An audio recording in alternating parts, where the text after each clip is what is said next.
We all know that you're recording now. We are recording now. Why do you have so many Mountain Dews? What's that on up yonder? Why, it looks like two hillbillies talking about mini trucks to me. Y'all are fixing to listen to the voice of the lowlife. So gather around and revel in the good word of the Lowest Common Denominator podcast. So, Shay, Silly. do you mind if I emblazon us tonight with a short poem? Poem? The ripple was felt deep across eastern Kentucky valleys, from the foothills of Salt Lick to the creek banks of Malley. The children of Appalachia knew not the fate of the line, for in that instant the Kmart and Hazard closed its doors the final time. I'm not done.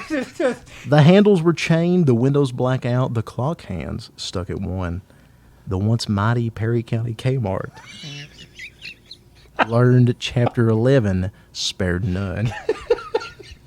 The families caught in a panic were to flit to and fro.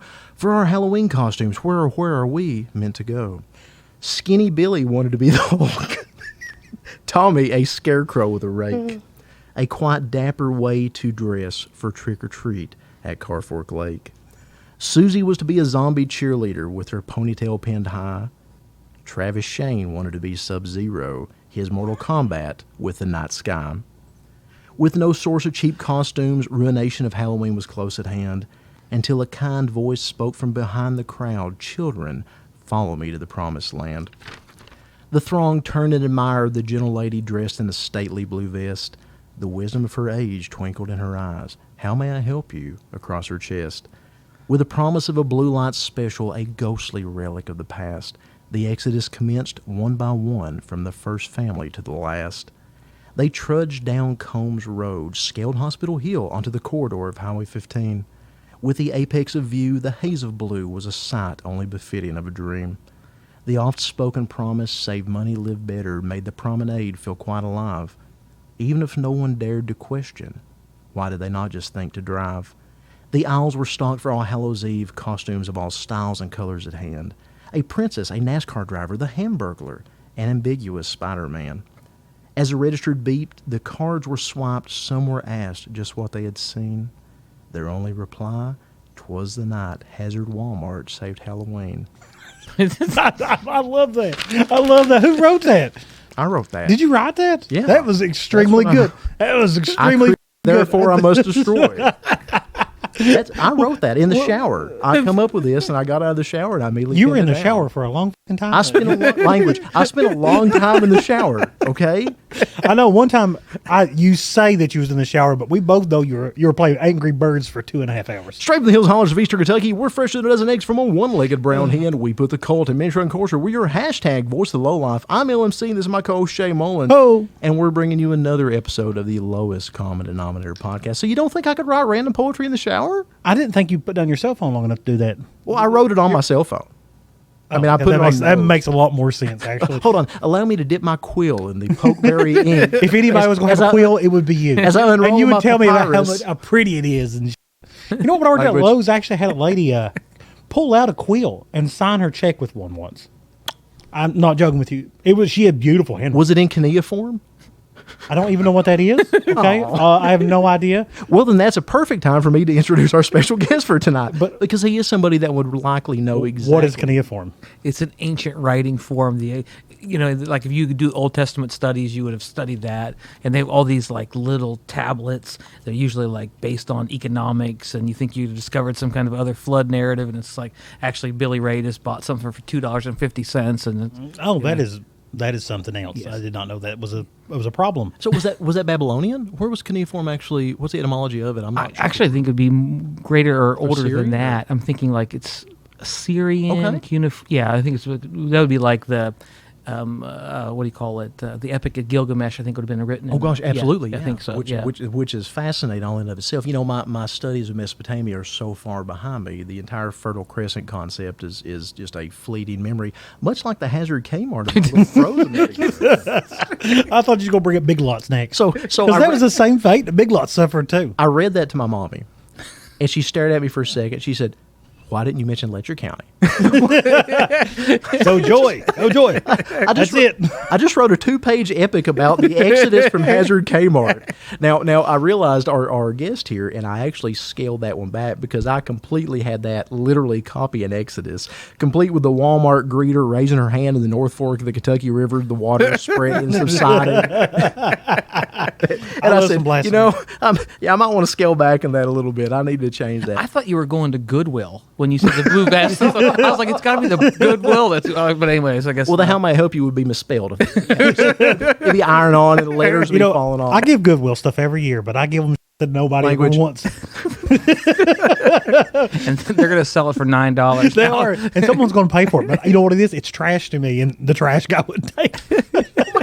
You know, it's really sad that you say that. Is I'm helping Luke and clean out his garage right now because he's getting some. Yeah, my son's over here running the camera. I'm letting him, take some stuff out of the garage to put some weightlifting equipment in it. And several of the things that were throwaway, I took down to the city dump on my way out. But then I realized, as I looked over there was a blessing box. And I looked at my stuff here, and there's like his little brother had a blow-up bounce house and a wagon or something like that. Yeah, I put that in Goodwill. And I immediately took it out. I'd set it beside the dumper, and I took it over to the blessing box. Within 2 minutes, a family had showed up, and they were looking at it. And I yelled out what it was. I said, well, that's a bounce house. It's fine. It's just dirty. And dude looked at me, and he had a crutch, had a single crutch. And he's like, my grandyoung will love that. Thank you.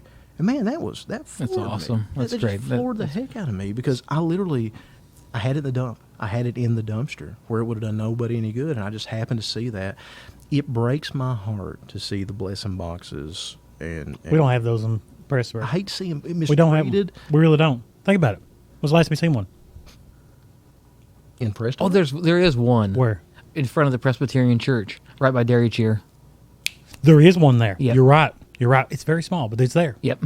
Yeah. You're right. There's not like in Pikeville, they're all over, but in And Letcher County's got Letcher it. County's got a lot, but they're in very bad state of repair. Yeah. You know, the church that used to pastor out there, yeah. the Presbyterian church that Mom and Dad, they have one. But then like in Whitesburg and Food City, you can sit down. You don't have to watch You it don't long. stand there. It's You not don't gonna stand? move. Okay. It's not going to move. My son's running the camera here. This is a neat experience for him. There's one there right beside Food City, but it's been baseball batted. The door's off of it. It's bent, and then nobody will fix it. And like who smashes the blessing box? the same people that watch a lot of NASCAR and drink PBR. just say it. And blame poor people for their problems. And this is That's true. That's true. and statements like I just made is why people in Whitesburg usually don't like it. So we have like the Christian Appalachian Project. We- Okay, so but like it's so far out in the middle of nowhere. We still not introduced our. It used to be in West Prestonsburg, and you could just drive down there to drop it off. Now it's in Paintsville. I know it's and they moved it. It's way out in the middle of nowhere, so you can't go out there and donate anything. So you have. I don't want to travel all that way. Yeah. They don't have a centralized place that's in town or anything. They do drop offs or anything. Now, whenever bad things happen or whatnot, I go drop off like old furniture and shit like that, so people can have a house flood. What? Which word does I say? Say Like, what does I say? You said furniture. Furniture. That's what it is. okay, moving right along. Moving right along. Yeah, I don't know why they don't put more blessing box out because That's a great idea. It is. Yeah. Because like the amount of times I had too many books and I had to go drop them off. Now I don't buy like storybooks. I'm talking like college books and stuff of that nature that they don't want back. He doesn't read them. His rolling papers for him. We don't want to talk about what I've rolled up. No, we don't. But I probably will. So let me use that opportunity to introduce our guest, since he's already gave us literally a history lesson on cuneiform and the Assyrian crescent there. They This is changed the awesome. flavor of this. This is an interesting episode for us. This is going to be one of those rare episodes, like with Philip Hampton, like with Uncle Doug, that's a little bit more based on Appalachian culture. But we are joined by, and again, you told me to call you Rob, That's and right. I don't That's know right. how to properly introduce you. And this Dr. puts me in Musick. weird- Dr. Rob Musick from the Pikeville University here in Pikeville, and he's actually the head of the religion department in Pikeville University, and somebody that I've had some pretty cool adventures with, to be quite honest. I have been very blessed. We've had some interesting stories that we can share. And he was kind enough to join us tonight, completely unknowing what this horrible podcast actually is. And you know, I looked around, looked at this table, and the first thing that popped in my mind, Shay, was two atheists and an Episcopal priest walk into a bar. I mean, this is the setup for a joke somewhere, but he was kind enough to join us, and I love this. As I told him when I invited him to the show, I'm like, this is a digital equivalent of Jesus being with the lepers. You know, this is absolutely. This is slumming right here, and we're fair. excited. But before we get into any meat and potatoes, one of the things, Rob, is and you've been told us to call you, and that's awesome. One of the things we like to do is try derivatives of Mountain Dew, and I briefly mentioned this to you. Most of them are terrible. We have tried generic Mountain Dews from all over the country, and we have a special treat tonight because this is a Speedway gas station exclusive that Shay made it a point to get. So you can't just go to Walmart and buy this, and you Well, sure Speedway, 7-Eleven. and you sure can't go to Kmart and get it. No, Because definitely once not. again, Chapter 11 spares none. And I love that line. I had to laugh during it. That being said, this is Mountain Dew Infinite Swirl Pineapple Berry, and I hate artificial pineapple with a He does. passion. He does. He hates it. And- the first time I ever made him drink it, I got to watch the gag on his face. This has a glorious 280 calories per bottle, and as we always like to say, the caffeine content is a not very staggering, but respectable 94 milligrams for 20 It's ounces. about So it's average with all the normal. brand That's of. normal. I said, Now, hey, boy, do you want to try this? it's got more than this does. This is the only chance you're going to get a try. Again, they set Oh, yeah, I up for bought a you one. joke here. There you go. I mean, think about this. There you go. Join in the fun. I mean, infinite swirl. You don't want to miss an Oh, opportunity it's like pretty that. good. I think it's pretty good. I do. College professor said so. So, that being said, Oh, it smells good already. Hey, man, it is. and I do not like the lack of carbonation in this one. I'm already nervous. Gotta let it breathe, guys. Oh, That's underwhelming. I'm not winning yet. Let's see.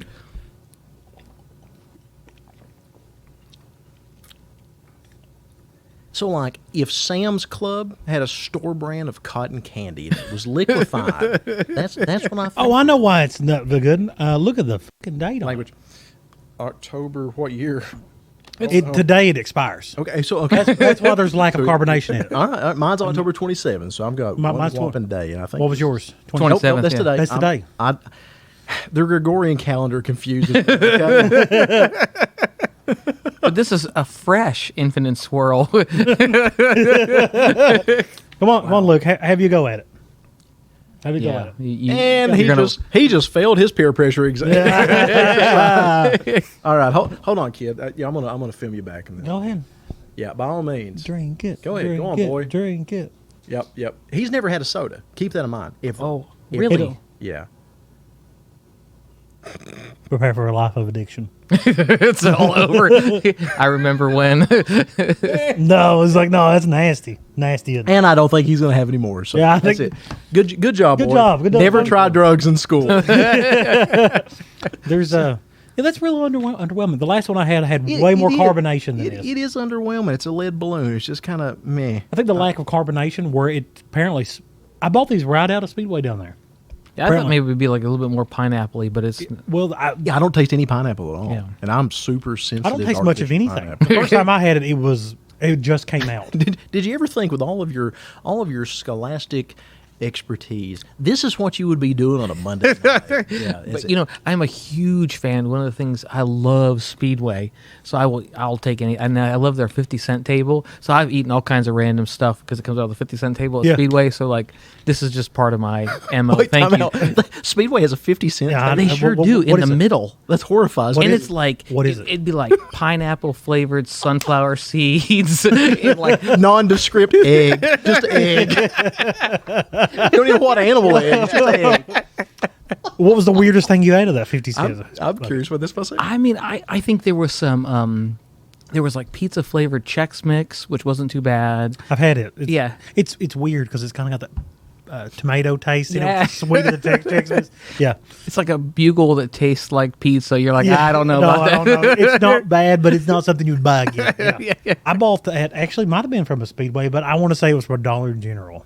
Okay. Yeah, because I buy everything random that I see. So I'm like, I gotta try that, see if it's any good. You made me try some horrible food I have. items over the years. I have. It's not cool at all. 100%. I have fed him so many fake pineapple things. I found out he didn't like pineapple. He knows that I hate fake pineapple, He but does. it's funny because I love fake banana. Fake banana's the best banana. Fake banana's awesome. Oh, it's Banana the Laffy best Taffy. banana. Oh, But God. he goes out of his way to find horrific fake pineapple things. I do. That's nice. Yeah. There's one that Dollar General sells. It's called the Maui Blast. Oh. It tastes like pineapple. That Sweet, will remove beautiful chrome pineapple. from a rim. Oh my God, it's so good.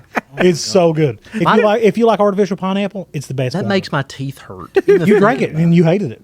Yeah, no kidding. Maui what? Burst. Maui Okay, Maui that's a dollar store special. It Dollar is. General only. Dollar General. Oh, Dollar General only. Okay, exclusive. Yeah. That's High cotton there. What's weird is that everybody has their own Mountain Dew exclusive now. I've seen that Applebee's has like dark Mountain Mad Dew. Dog 2020. Oh my God. You ever tasted a Mad Dog? I have not. That is I not- was never a drinker, dude. I mean, You ever I can- smelled one? Yes. It tastes like it smells. It's gross. Yeah, my God. No, I've There's not worth it. back in my, earmuffs, kid. Back in my high school days. Luckily, nobody ever listens to this. I would procure some alcohol for friends, but I would never partake in it because that kind of made it pointless to me. So it's It the smells- smell, being around somebody that God. drinks. Ugh. Smell of beer. I can't do it. That's this tattoo. That's straight edge tattoo, and that's one thing I'm very adamant about. That's the closest thing to religion that I have, and I don't make any bones about that. So if it wasn't for caffeine, I would be pretty much a hardliner. He is a hardliner on the caffeine, though. That's the one thing that separates you and being a Mormon, right? It's like the caffeine, right? That and the polygamy. so all that being said, and the fact that I can't read those fancy gold discs they found in the woods. So sorry, Joseph Smith. I'd read somewhere that he got kicked out of the town that he was originally in because he was annoying pretty well. Huh? The town that he started Mormonism in basically kicked him out because he was annoying. Joseph Smith, really? Yeah. But he also had a huge, by the time they got to, I think it was Missouri or Illinois, I mean, they had such a huge group of guys. They had their own militia. Mm-hmm. I mean, they could take the state over, which I I've think always heard that. Is it's that unbelievable. actually, is Yeah, that it's true. accurate? Like, he had a Really? huge group of guys. I mean, they were all in, which I think is really kind of wow. And they really like gypsies. So I've always heard of, Yes. of the Mormon SWAT team, essentially, and I've always heard the Knights of the Vatican as well. Well, there It's was kinda I forgot what they called it. fascinating. It was something. There's some truth to that? I don't know about the Knights. Yeah. But I knew about the LDS stuff. Wasn't it them that slaughtered all those people in Utah, all those gypsies on the mountain? Oh, I don't know. Hold on. Because It's when I- old. It's old. It happened a long time. Yeah. When What's I that? think Romania, I think Utah. Exactly. No, So, okay. what's that? I'll look it up. Oh, please don't. We trust you. We're fact checking in real time. It's like It's this got is it's got a name. This happens a lot. okay. This is good. This happens a lot. It's not necessarily a good thing, though. Yeah, I love it when he fact checks in real time. Okay, No, cool. I want to find out what the name of it is. It's called like some mountain slaughter. You're thinking like the Battle of Blair Mountain, That's exactly. I was like, and that was not at all religious. No, hold on. I'll find it. So again, while Shay fact checks, let me reiterate to our 8.5 listeners, and that is we have 8.5 listeners. It's a long story. We are joined by Rob Musick, and we actually wanted to bring him on here. Here it is. Oh, of course, why not? The Mountain Meadows Massacre of Well, 1857. go ahead, Shay. Elucidate us as to what this is. There's no synopsis. It's a whole fucking article. So you just come, It's a whole fucking hey, article. guess what? There's this thing called Chat GPT, and I promise you, if you ask it to hold on. synopsize, didn't give you the AI like synopsis up top when you I got searched that. it. which I realized while doing a little research for the topic at hand tonight. ChatGPT is not always accurate. That is so true. I was surprised. I've looked up some books they've recommended, and turns out they don't. They sound really cool, but they don't exist at all. You're like, oh, didn't so and so write that? Like, nope. Well, it's doubly funny is I had a second AI fact check the first one, and its answers were wrong as well. Sure did. Ooh. Well, I asked. Okay, here's the question I asked. I actually asked, and of course we'll get into this a little bit more. I actually asked at what point was All Saints Day integrated into All Hallows Eve, Yeah. All Hallowtide. The first answer was incorrect. It was actually Pope Boniface IV, which that's kind of a funny thing, and again we'll get into that a little bit later. He might have come up with it, but he didn't integrate the dates. And then the next one was Gregory IV, and that was inaccurate. That was 100 years too late. It was Gregory the Third. Oh, So I had 2 different AI engines get it incorrect. Yeah, and I had to go into some serious you go. development to find that. Do it that buttery, smooth voice of yours. Well, it may not be a buttery smooth voice because you've had me drinking paint thinner. From Honestly, but it's a lot better with carbonation. It has none. This would be a lot better with an empty bottle than anything else. Well, you gonna drink all of it? Go to the bottom. So ChatGPT questions the veracity of your question. As it says, it sounds like you might be referring to the Mountain Meadows Massacre, one of the darkest events in early American and Yeah. Mormon history. Here's a synopsis. I'm going to make this really quick. No, there's too many words. So, would you like me to write this as a brief summary paragraph for a school paper? Just read it. I love ChatGPT. All right, let me hit the high points. In 1857, the overview. Okay, we do have a synopsis here.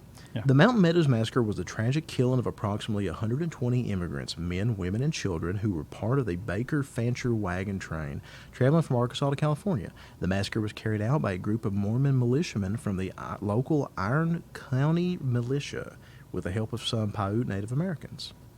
Does not say necessarily that it was Gypsies. Go on to read it. It's The Baker Fancher Party, mostly families from Arkansas and Missouri, entered Utah in early 1857. Rumors spread among the local Mormon settlers that the group had involved in past anti-Mormon violence, although this was untrue.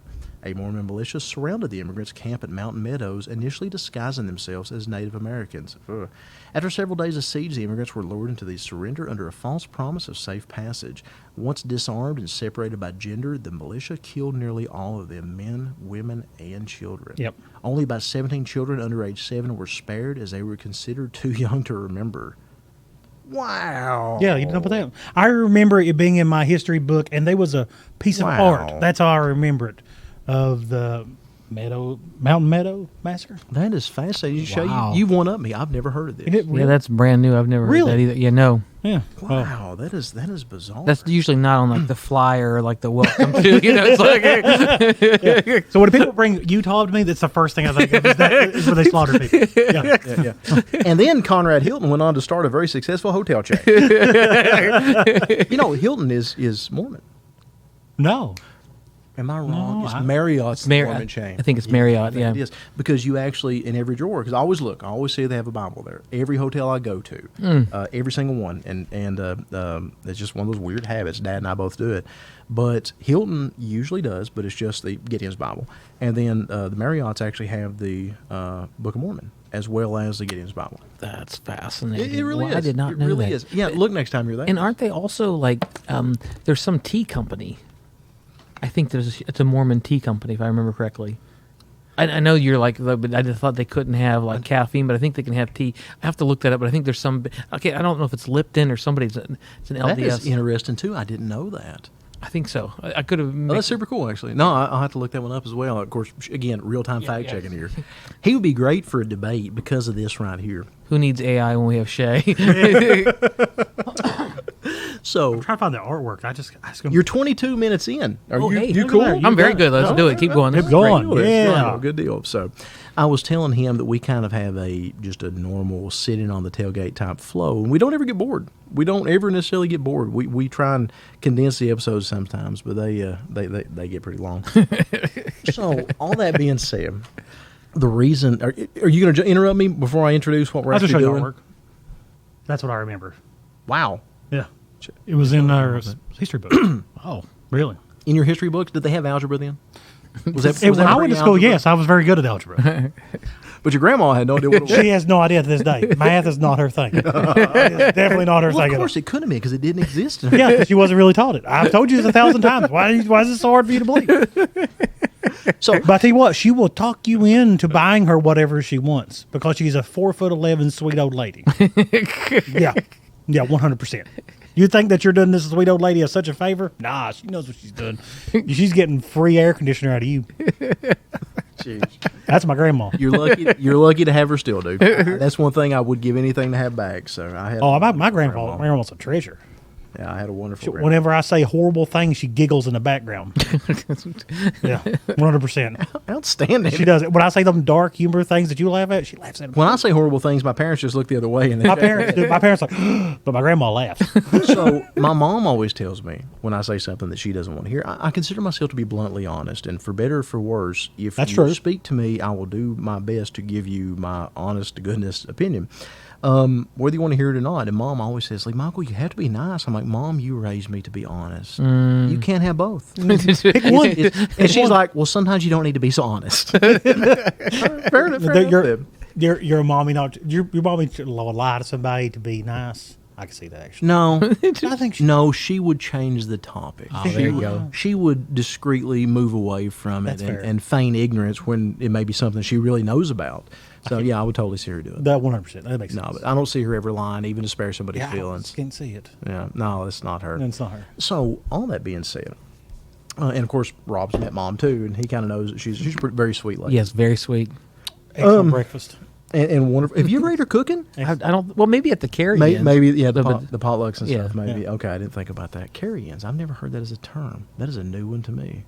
Or you carrying food? Yeah, I guess would you all just call them potlucks? Yeah. Okay. Yeah, I've never heard that Potluck, before. yeah. That's super cool, actually. So That reminds me of when we what's that place called? Kane's Kitchen. the hippie kitchen there. Yeah. I had gravy from there once, and I think they put sugar in it. Oh. Yeah, sausage gravy with sugar. Oh. Oh, I think like isn't that No. a chocolate gravy or something too? No, People I've do? never had chocolate gravy. I've always heard of chocolate I would gravy. like to try it. And I've always wanted to try it, but I never had the I bet it's opportunity good. My wife loves chocolate gravy. Seriously? Yeah, she does. I've never eaten it, but she loves it. You've never ate it either? No, Wow. Rob, if you would allow me, where are you actually originally from? I'm from Eastern Ohio, so like if you look at okay. the old Like Moundsville or? no, it's new it's, kind of a redneck area outside of New Philadelphia, Ohio, called Barnhill, but it's the last county on the top of the ARC map. So Tuscarawas County. That's so funny. We have a listener that's a very good friend of ours, Brent and Aaron Teague. It's a family from down in Mississippi. They are quite literally the last county on the ARC map. Oh, they are really? to the southwest. They are the last one in Mississippi. And they tell us all the time. It's like, oh, yeah, we're Appalachian. No, you're not. I've been to Mississippi. There is no mountains. We are. Look, the ARC map says it. Yeah. We don't, us real hillbillies don't go by that. So in the county from Ohio, were there actually mountains? Was there any hills there? It's just rolling hills, but not like So foothills type of Yeah, thing. not like Harlan or Sure, Pikeville. sure. Yeah. You know, with all of Harlan's fallacies, I think going into Harlan is one of the most stunning views that you could ever possibly Yeah, see. from You're Rax. surrounded in all. Oh, I love Rax. He's He's been to Rax. been to Rax. He's been to Rax with me. Yes, he took me to Delicious. Rax. It was really quite a spiritual experience. Well, Did you get a BBC? No, I did. I don't eat meat, but I got the baked potato with the poured on cheese. Hold on, wait, pump the brakes there. You said something about not eating meat? Yeah, I don't eat meat. You don't eat meat at all? No, Why?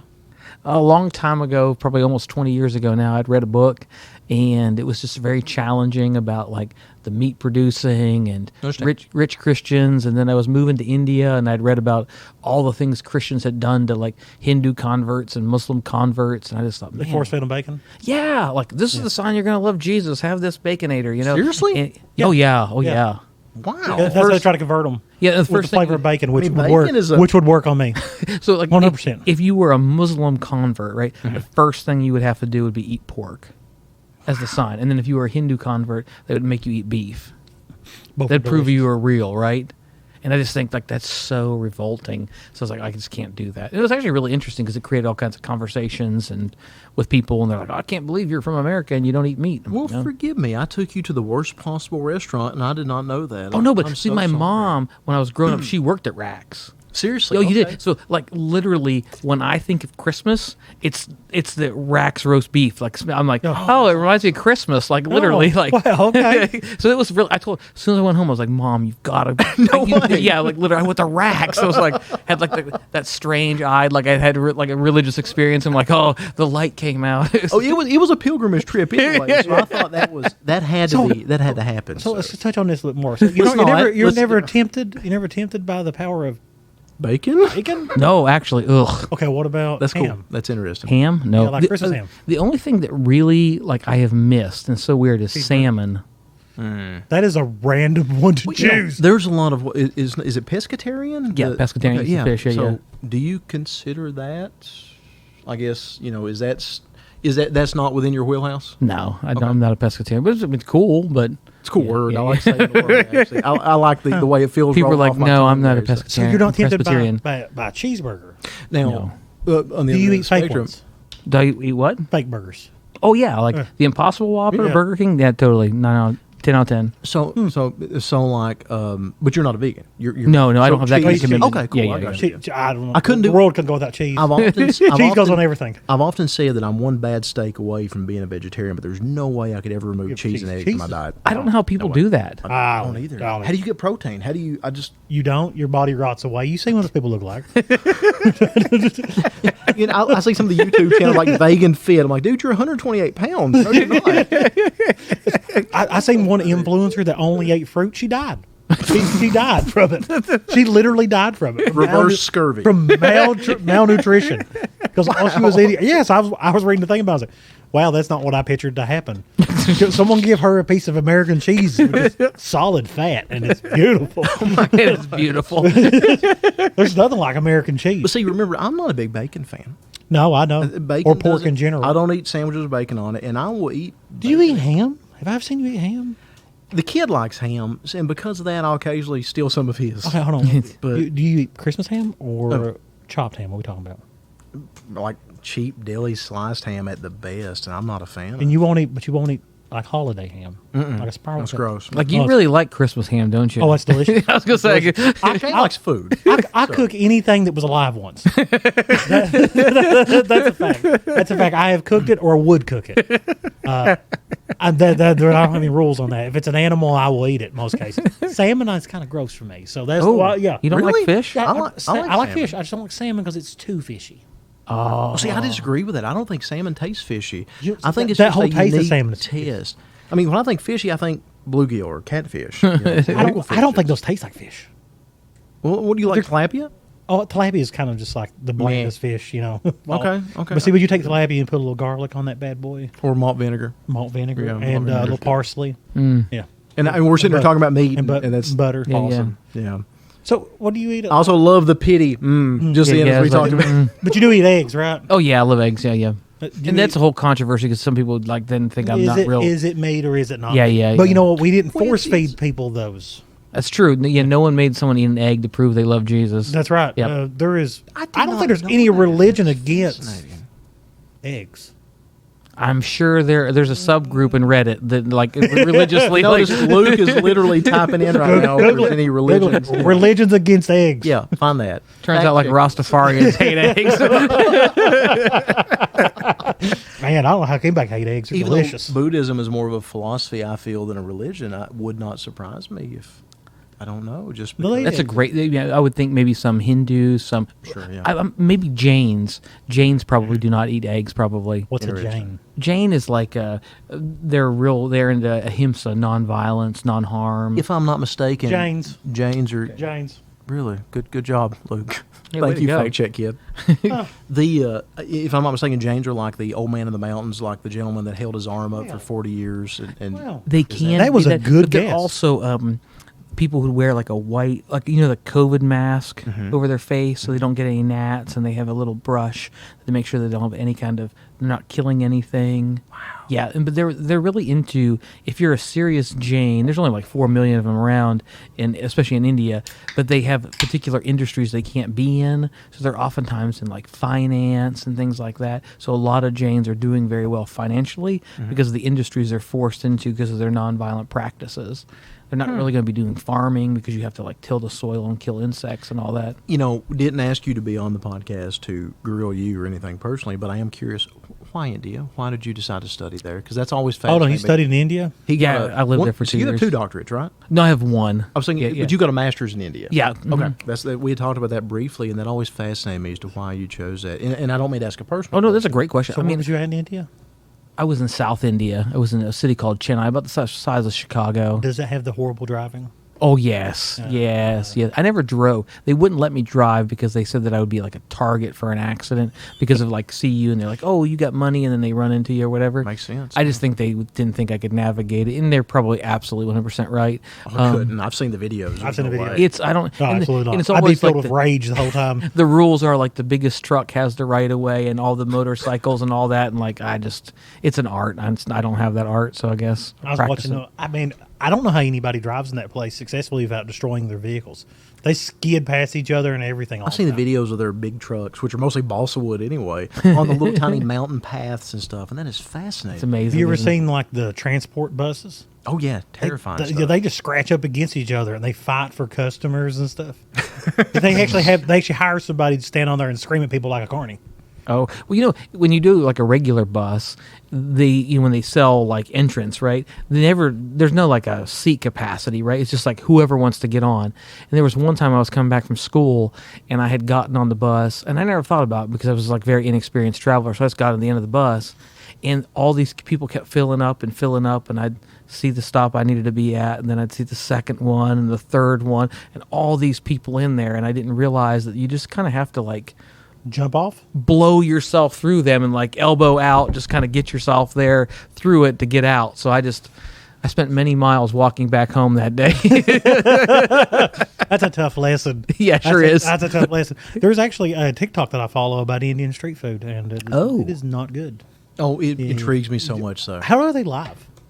That's what I don't know. What do you mean? Like when they scoop stuff with their hands and they have you ate Indian street food? If you're Oh, no, I did not eat Indian street food because my stomach would have never gotten used to all that. I kind of wonder about that. Yeah. I say that's just so many years of absolutely practice. But Absolutely. they tell you if you really want to go for it, then you just got to do it and get sick for a while, and then I never wanted that kind of diarrhea. You know what I mean? I just never wanted. I was never that guy. That sounds awful. I agree. I agree. That sounds awful. And I'm a fan of the cuisine in itself. Okay, yeah. But First like, time I ever ate Indian food was with you because I had no idea what to do. and it was great, wasn't it? Oh, he was a wonderful date. I mean, The Indian in Prestonsburg. Oh, that place is awesome. Yeah, it is, The, yeah. the Royal, what do they call it? it's the old bank on Main Street, right? Or off Main Street. It was. I don't know. Was it a bank or a post office? You're right. It's a post office. It was a I'm post sorry. office. Yeah, I it was an old, cool looking just post office. briefly looked it up like 2 days ago. Oh, it's good. Surprised me. The Royal. No, we went to Pigeon Forge. We were in Pigeon Forge at oh gosh, I don't remember what it was some called. touristy place, but it was all Indian in there. Oh, so nice. you knew it was going to be good when you walked in because we were the only white guys there. Yeah, absolutely. Yes. Yes. And he found out he liked chicken tikka masala. Oh, good. I There like you go. butter chicken. Or was it Butter- butter chicken? butter chicken's Well, what I butter like, chicken and yeah. chicken tikka masala almost the same thing except for the butter's added. Yeah, So, and we've got a Mexican place down there too that there's like it's all Mexican. yeah, that's what it was real good. That Real- one is awesome. yeah, He even real likes good that Mexican. one. So Oh, it's real good Mexican. It wasn't the tourist Mexican food that you usually get. one of the Hellsels. we call them strip mall Mexican. It's all the same It's all the watery same. cheese. So you The realize crunchy onions, they don't cook it long enough. The whole 9 yards, yeah. you realize quickly that this podcast here kind about of food. devolves into food, whether we want it to or not. It just always goes there. Look at us, we talk food. And We love food. for that. Every that trip we're we go sorry. on, we plan where we're going to eat at before we go. Oh, We don't plan it the rest of the trip. As I told you before, is the truck shows and stuff that we go to. It's not about the trucks.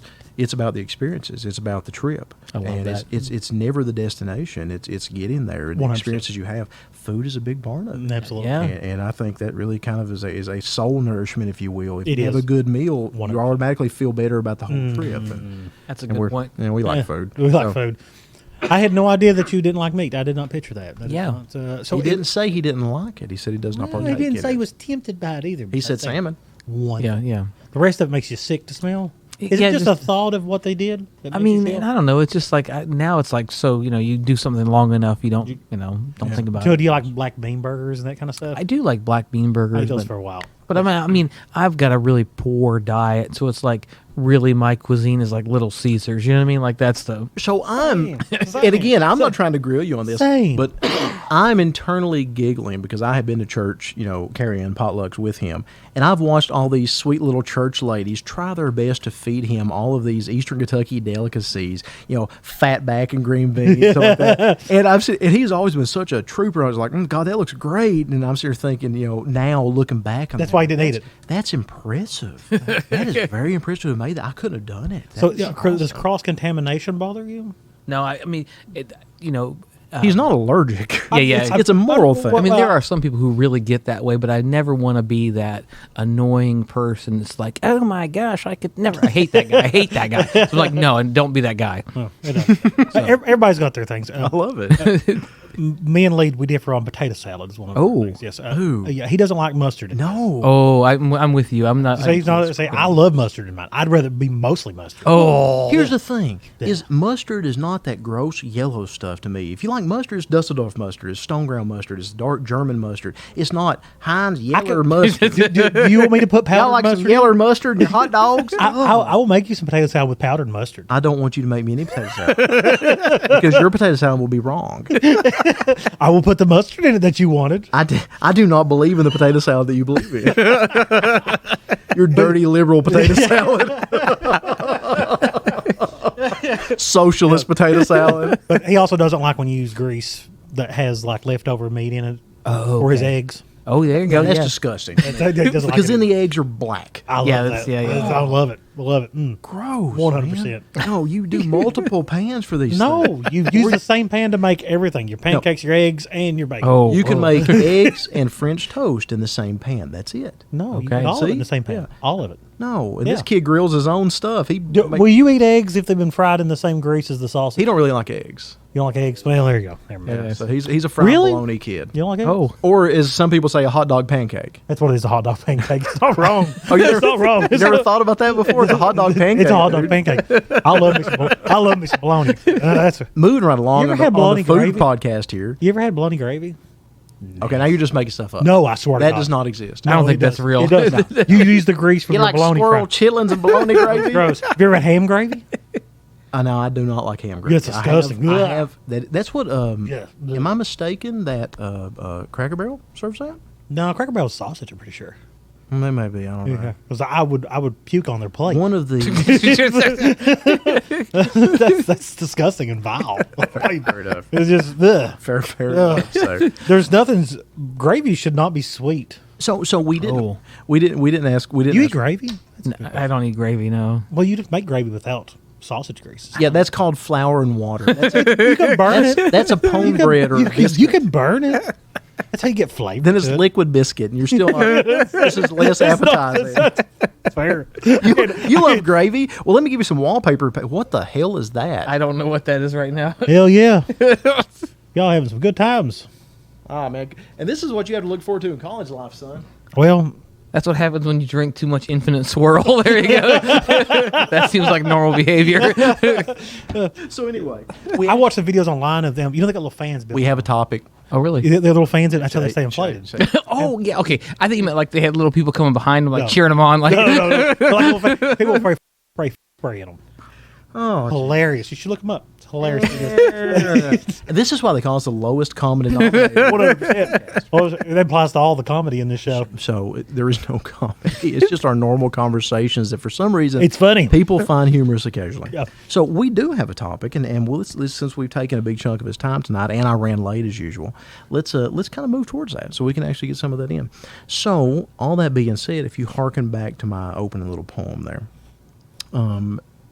I presented to Rob the concept of, hey, let's talk Halloween. Let's talk Halloween specifically. I just touched something. Let me see what I've done. I was touching a screen. I hope I didn't screw anything up. That'd be nice.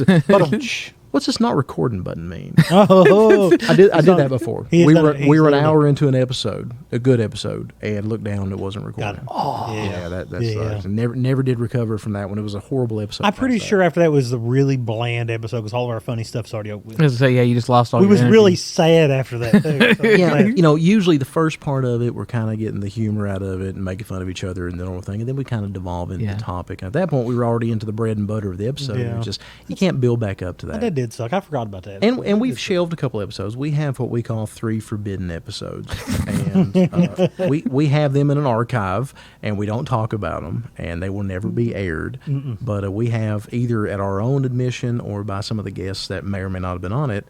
We've shelved a couple episodes before, and people have offered us money for those. They Oh, have, nice. that's Funny. 100%. People have suggested we auction those off. And they were good. Well, it's much like the song "You're So Vain" by Linda Ronstadt. She finally auctioned off the rights to tell somebody who she was speaking of. Oh. Did she really? Oh, that happened a few years ago. You didn't know that? No, So the no, song- who- I'm sure you're who familiar with was the it? old song "You're So Vain" by Linda Ronstadt. Yeah. You're so vain, you probably think the song is about you, don't you? Blah blah blah. She actually auctioned off the rights to tell one person who that song was about. It ended up being like a record producer or something like that. And then, like a year later, she told everybody for free. So that dude that spent $50,000 to get that secret, oh no, it's cool. Now it's on Reddit, so it's totally fine. What was it? It was just some record producer or something. It's not a name that meant anything to me. Oh, well, that's Like a Mutt Lang type or something. I don't even know. But anyway, blah, blah, blah, blah, blah. So when I presented the concept of coming on here with Rob, and I've always wanted a door to open with you, because I always thought you would be a fascinating person, especially to our listeners, to bring on here, because you and I have talked religion before, and you understand a little bit my views on it. And you had a term for me when you first met me, and I thought that was hilarious. Was it religious free thinker or something along Yeah, those I mean that's lines? definitely a free That was- free thinker there. And I appreciate that. Like I said, you had some term, and I always thought that was kind of endearing.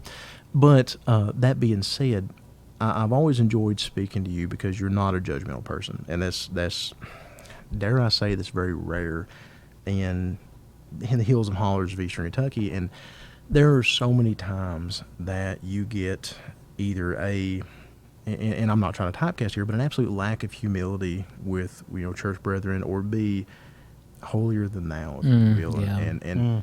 And it's not about Scripture. It's not about the belief system. A lot of times you will come across a church or church body that feels that you have to do things a certain way, or you're wrong. And Westboro Baptist.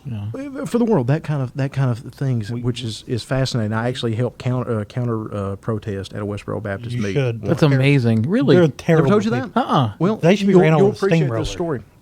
So they didn't show up, but they were supposed to. They made it when Jamie Coots, the serpent handling preacher Yeah. from Bell County, Okay. Kentucky, passed away several years ago. They did this huge post that we will be there. Obviously he's a sinner, blah blah blah. And they had told everybody online that they made several posts about it, that they were going to show up in Middlesboro, Kentucky to protest his funeral. So I went down there. I had a sign. I don't even remember what the sign was. It was something totally smart ass, I'm sure. but Was it on my level, or was it sophisticated? it was my level. Oh, okay. I was going to say you would be like, It was my level. they can kiss my ass. Or- No, it did not have any It just- cursing in it. It would just say, "F you, Westboro Baptist." What? God, you realize how many notes I'm taking over here, words that I have to bleep? Are you guys? Make sure you put like an actual bleep on. I it. gave up a while ago. I've got like 3. But that's what I devolved to. I hate them people. Those people are terrible. I mean, They if you're gonna use an F word, that's probably an appropriate place to use it. You know what I mean? Like They're horrible. They're horrible. So that being said, that being said, they had announced they were going to be there to protest. So I and a couple of people went down to that actual funeral. And the funeral home in Middlesboro is right on Main Street, but they had the entire street shut down. And this is what was fascinating about it, because I love mountain people, and a lot of times, I can make fun of us because I is one of us. I love mountain people because of a lot of solidarity they choose to share. And in this particular instance, you had a serpent handling preacher, and let's be honest, that branch of serpent handling churches is not the ones that I've attended. And I've been very open, and I think the world of a lot of the people I attend, the churches with. That being said, different branch completely, and I'll spare you the history, but one was George Wynn Hensley, the other was, and I always forget his name, the guy from Salvation of Sand Mountain down in Alabama. The 2 totally different branches. One's Trinitarian, one's non-Trinitarian when it comes to serpent handling churches. Whoop. That's passed by me going like 100 miles an hour down I-75. Okay, let me make it real simple. Some churches use snakes as a aid to worship. Some churches make the snakes the focal point. So This particular church, the snake was more of a focal point. It was more of a show. So early caller. Exactly, 100%. Yes. Yeah. And you know Squidbilly. Squidbilly's You the ever watch cartoon. Squidbillies? You should. I'll send him a link. So anyway, but this particular funeral, this preacher that had passed away from a snake bite, when you got to town, they had all of Main Street shut down. And it looked like a festival. And when I say it looked like a festival, I remember walking onto Main Street from the back parking lot. And there, if you look to the right, there was a little girl's cheerleading team selling brownies, making signs in support of this person. We loved you, whatever, Jamie Coots. And you look to the left, there is a bunch of biker types with open carry guns standing there, looking like they are not going to let any trouble happen with their arms across. No, 100%. Across the street, and this was the most fascinating image, and I wish I knew this guy's name. No joke, there was a Roman Catholic priest, big old tall dude, 6'5", 6'6", taller than me, oh, wow. running up and down the street with the Christian flag, and it was almost like he was riling up the crowd in a positive manner. in support of this person. He was interviewed in the news, and I always remember that, and I guarantee I could find this clip. He flat out said, Brother Coots and I did not believe exactly the same. And I'm paraphrasing. I don't know the exact words, and I hope that I don't discount him. But he said, we didn't believe exactly the same. But he believed in Christ. He was a brother in Christ, and I support his, ability to be that, and he is one of us no matter what. And went on to kind of say, for somebody to come and protest that's not what Christ would have wanted. Yeah. And he spoke a little bit about inclusivity and stuff like that. And that guy impressed me so much. And he was literally a Catholic priest from right there in Middlesboro. And that's incredible. Had I had a camera, you talk about an amazing Did they make corn dogs? image. Was there corn dogs been made? I'm sure there were. Because I'm not kidding that there was actually Could you food smell them in there. the air? The smell of funnel cakes and corn dogs? That's how you know it's really. And the background. No. As the priest Wasn't- runs back and forth. But seeing that group of completely mismatched hodgepodge of Appalachian culture, but it was awesome. I mean, and I'm not downplaying it when I say they're pretty much holding hands and singing Kumbaya, because it was so fascinating. And then the people that were in attendance for the funeral, they went to the funeral home and everybody left. Westboro did not show up, but they made a jeering post afterwards making fun of the fact that so much of the town turned out to counter-protest them. Ha ha, we're the reason you all, did this, blah, blah, blah, blah, blah. Terrible And people. Terrible human beings. I mean, horrible. Steamroller. And I realize Steamroller. I don't even like to typecast, because there may be some forlorn person that thinks they're doing right. And No. who am I to say that they're No. not? But I disagree with the way they present it. No. And it was interesting. So I went with the intention to counter protest against them. They did not show up, but that was, and I will find those news clips for you. That 'cause is that's incredible. I that's- appreciate that's you not- doing that. That's amazing. Oh, that's cool. And I'm still an atheist. I mean, But it's still- it's not like I had any moment of epiphany or anything, but it just wasn't right. Yeah, absolutely. It just wasn't. Well, they right. protested like soldiers' deaths. Yeah, that's what. that's just. I mean, imagine that's your whole strategy, just like trying to get sued so you can make money to propagate your hate. Have you ever? There was a documentary on them. I think it was HBO. Really? Yeah, there's a documentary on them, and they interviewed some of those I people. don't know that I can watch it because it's just drivel. Yeah, but that's how I feel about all religions. But like at the same time, I warned you. I warned you. That's 100% how I feel. But like, they really believe that. They really believe that. I think And it's wild. But there was only a handful of them, I think. There's not very many. Yeah, it was I don't just know if Fred it's a- Phelps and his a few followers there. Is he still living? No, he died a See, couple I years ago. thought, Yeah. because I've not heard anything really from that's them. a I think they've Shame. lost all their energy. Oh, Understand. That's Yeah. so Understand. terrible. So- I know. I don't want anybody to die, but that was a group that definitely was going down. the Nobody wrong likes them. Nobody likes them. path. So So they let are me give you allowed an to have their alternate- freedom of religion, and that's where I draw the line. I'm a huge advocate of freedom of speech. Yeah. 100%. So I don't mean I I like don't 'em. agree with them, and I would have been right there to counter protest them, but I wouldn't have necessarily caught them in the alley before they made it to the street and cut their throat either. I mean, you have a right to No, but I can say- make fun of them. You have a right to say- 100%. They're not free of consequences. You and I. Okay, that's an interesting distinction, right? The freedom of speech, but not freedom of consequence. That's exactly it. 100%. Okay, there you go. Yeah, they're consequences. They want to say awful things about a guy who gave his life for his country. They should be prepared for me to slam into their vehicles. I mean, like, that's fair. I think you should be able to, I don't think you they should be able to should say what you want, but they are doing it in the shroud of religion, and that's where the problem is. Oh, do they actually believe it if they go They out should have to been taxed. I think they should have lost their 100%. Well, I have 100%. I have the most limited understanding of Scripture. I'm not a religious person. I know very, very little. That being said, what I know of it, you're not going to find anything in the Christian Bibles, many of them, some with all the books, That doesn't some not, stop 'em. that says anything that they support. I mean, okay, That so does- yes, there's phrases against homosexuality, but and I busted That's- I busted some of those. I love screwing with Well, there people was- on that topic. I think like the one in the Leviticus didn't exist till like the 1940s. Huh? And it was I guess posted bad by the news for you. Germans. Leviticus is part of the Torah. It's been around a lot longer. No, they changed the word. It came around hold on, when let me finish what I'm saying. They changed the word. Torah, new edition. They changed the word in there. It was a different word, and they changed it to homosexual. So no.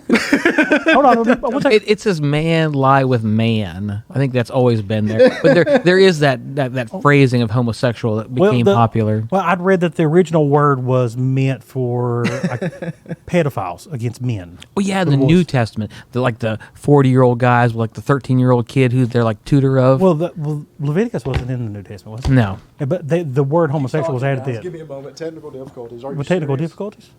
What happened? Anyways, you know what I'm talking about? They changed the word. Was added.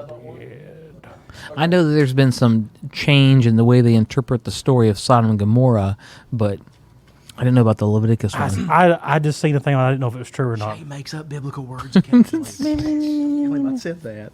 But there's definitely, I mean, one thing you're right on, there's definitely an agenda, and we all have, but there's a clear agenda when it comes to like biblical translation and interpretation to kind of alienate certain people. Yeah, 100%. 100%. Well, they always want to be someone that wants to bend the rules anyways.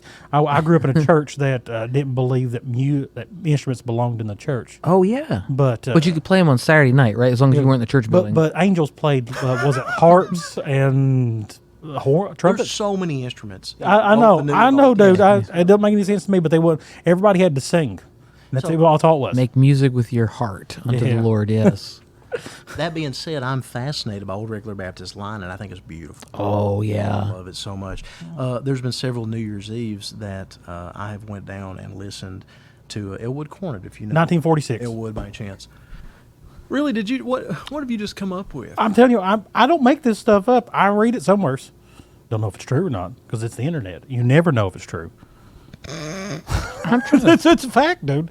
Back if I would looked it up in the 1990s or whatever, I'd been like, well, it's probably true then because that's before everything was a scam. Oh, there was some way to make money with it because you're an influencer. You think the 90s created scamming? Huh? You think the 90s were the beginning of the scamming age? Well, it was a scamming on the internet how it came into existence. Oh, gotcha. Okay, because the internet boom had just happened. Okay, so the internet led more. You had more freedom of real information. That was before they figured out they could charge you for a science article. And I forgot who it was that did that. And they say that he had the most negative impact on education in history. Free education. Yeah. Really? There was one dude that came up with the idea of causing you to pay money to read all those. What's the word I'm looking for? Like the academic articles. The studies. Yeah. And then Khan Academy comes along and was like, hold on, wait, I can master this. I can get everything for free. Shutting down colleges. It's like, And now if you want to read them, you have to either find a website that has already translated them to you and is willing to give them to you for free, or I have to put on my Jolly Roger. I don't know what that is. I'm going to nod my head. Pirate. Oh, gotcha. There you go. Sorry. Jolly Roger is the flag that's got the song. I was like, I'm not familiar with that website, Jolly Roger. I know they had donuts, I think. By the name of it alone, is probably not one you want to Google. What are these images? Why is this filter going off and saying I wanted content? Did you want to see this too? So you know I'm not full of it? No, I don't. You know what I want to talk about is Halloween. I bet you to say Halloween. Okay, so quite that's literally. So Lee tells me that Halloween is the most Christian holiday. I'll die on that hill. That is an interesting. I hadn't given a lot of thought to Halloween. He's biased, so tell me the truth. I had not given a lot of thought to Halloween until I was invited about this. So, but I know you have something you want to say. Well, thank you, Rob. Do you see how easy that is? No, I interrupt him all the time. At one point, we get him so mad that he would quit talking. His face would start turning red because he's about to explode. Well, a lot of times that he and my other co-host will sit there and they will look up like truck parts on Facebook Marketplace. And we like Facebook Marketplace. And they will sit there and make deals while I'm trying to talk. And not that I ever have anything. Do you know how much stuff I bought while we was on the podcast? Jesus Christ. A lot. Thousands of dollars in one sitting. Yeah, I know. Flash your money some more. So I'm wasteful. So yes, that's the hill I will die on. Yeah, he's chosen that one for sure. And Rob is kind enough to allow me the spirit stick, so I may talk for a moment. Okay, go for it. I want to hear about how it is the most Christian holiday. Maybe now I don't want to talk about it. Okay, fine. We're going back to food. All right, I like to cook. So what is your favorite vegetarian dish? Actually, I'm kind of interested in this as well. My favorite vegetarian dish. Please say potato salad. Is those with mayonnaise. Halloween peeps. Mayonnaise and mustard. Don't you love Halloween? Thank you. See how easy that is? Peeps? You know Peeps? Dude, he don't really eat peeps. He just screw them with no, it. you're Next he's going to say no candy one corn. buys them. No one buys those. That's I love the fake pumpkin peeps for Halloween. That's a hill I'll die on. I Really? love those. Really? Oh my gosh, yes. I would have bought you some if I knew. Oh, man. I've never bought any. 'Cause I would have it's so given you an gross. embarrassing long hug if you'd done that. Have you ever given a dog a mushroom? A Marshmallow? marshmallow? Of course. Man, you talk about hyper. They have the sugar rush from hell, So, and they love marshmallows. my mom has this decorative bowl of candy corn, and I don't even know that it's real candy corn. And I went by, and my son was eating it the other day. I'm like, I'm pretty sure that's plastic. He's like, That's right. no I like big candy deal at corn all. too. Thank you. Look, they're delicious, aren't they? No, they are. gross. No, they're so good. You, You like candy? No. No? No. I don't care for empty calorie candy, and what I mean by that is all like, candy's good, and it's all empty calories. calorie. If a candy doesn't have some instance of body to it, like just like a Jawbreaker or like Okay. a Jolly Rancher or Skittles, just pure sugar candy, it makes me sick. What I about think they're gummy? gross. You don't like circus peanuts. That is Those are the good. Yeah. Those are good. You touch them and they just go in your mouth. The texture is what the best part about them. That's the reason you eat them for the Every flavor. time I eat a circus peanut, I just like start feeling more sad with each bite. You're only supposed to eat one. That's it. You eat one a year. That's my rule. It's kind of like those little marshmallow pumpkins. You know what I'm talking about? Oh yes. I like them. Pumpkins, marshmallow pumpkins. They're hard marshmallow pumpkins. They're like marshmallow. They're like tricky. They're in the candy corn sometimes. yeah, that's true. Yeah. Oh, Those are good. those are disgusting. Those are good. Those are plastic. That's polymer. That is not a good. Those are good, man. I like. That is You know, sticking to hey, the you know, inside of your arteries. Speaking of Halloween, you know that? Have you seen a Halloween Mountain Dew this year? no, We've done one every year. he's for the telling the past- truth. There's always a special limited edition Halloween Mountain Dew, and I've not seen one. Dude, the first year was candy corns, It's- and they had fruit candy. It's and- always an ambiguous flavor. They Yes. never tell you what it is, and they want you to try and figure it out. Yeah. It was Skittles one year, It was or Skittles. some sort of candy like yeah, Skittles. it was Skittles. It tastes just like Skittles. It tastes just like Skittles. Wow. Yeah. I've not seen one this year. Dude, I know. I've been looking for it, and I don't think they did one this year. I'm That's fascinated. sad. By that. It's like I enjoy- needle in the candy Mountain Dew this year. The Halloween flavor. It's like Well, you know what they say is that they give away free drugs at Halloween. I've been on Halloween. No one ever gave me free drugs. Wait, what? Yeah, have you ever seen that? People online's like, Yeah, they're yeah. giving out edibles. I'm like, bullshit. I've looked. You've been over to the big I've city. gone to every one of these houses twice. Nobody's gave me any good candy. I keep trying. Luke, not an influence. I'll tell you what, I'm a Uncle load of, Shay is not. I'm a load of fun though. Oh, God. You like Sour Patch Kids? And he has the heart of a 70-year-old man thanks to the blow. So I'm just saying. I take pills for that. That's fine. I don't take any pills for that. You know why? Because I've never done drugs. It was a good time, and I know complaints here. Do you like Sour Patch Kids? No. Technically, they have, Same principle. It's no, just an no, they have empty- something good for you. Gelatin, which is made out of whale blubber. which can help you with like your fingernails and You know what else can? Like vitamin E. and your And it doesn't make me sick when I eat it. They make you sick when you eat them. It's gross. It was good. Good. Do you think? How long ago do you think that Rob has been trying to get out of here? Because at this point, he knows what we are. He thinks this is hilarious. I do think this is fantastic. Do you like Sour Patch Kids? No, Really? I'm sorry. I just Man, is there any candy that I've named that you liked? yeah, I like those Marshmallows? pumpkins. Most pumpkin marshmallows. Those are nice. You don't like those? But I mean, I think it's when you have the option, like you're looking at a bag of candy corn or one of those, and you're like, "Thank you, pumpkin!" Like that, you just rescued me. Like that's comparison. You know what I mean? Like, Well, then let me turn it around. What is the worst Halloween candy that you can think of? Oh. What is the one you hate the most? Because I know what mine is. Those ultra generic orange and black peanut butter bites of some, and they're never fully wrapped. There's always this much that's completely open to the elements. It's a different shade of color because of the sunlight that's came in on it for 6 months. Man, they used to give those out every And they year. stick to your teeth, and there's nothing You can know, do I haven't about them. seen those things in years. And you know, my son didn't get a single one of the purse candies. I wanted. You mean those- like the strawberry candy? Yeah, I didn't get a single one.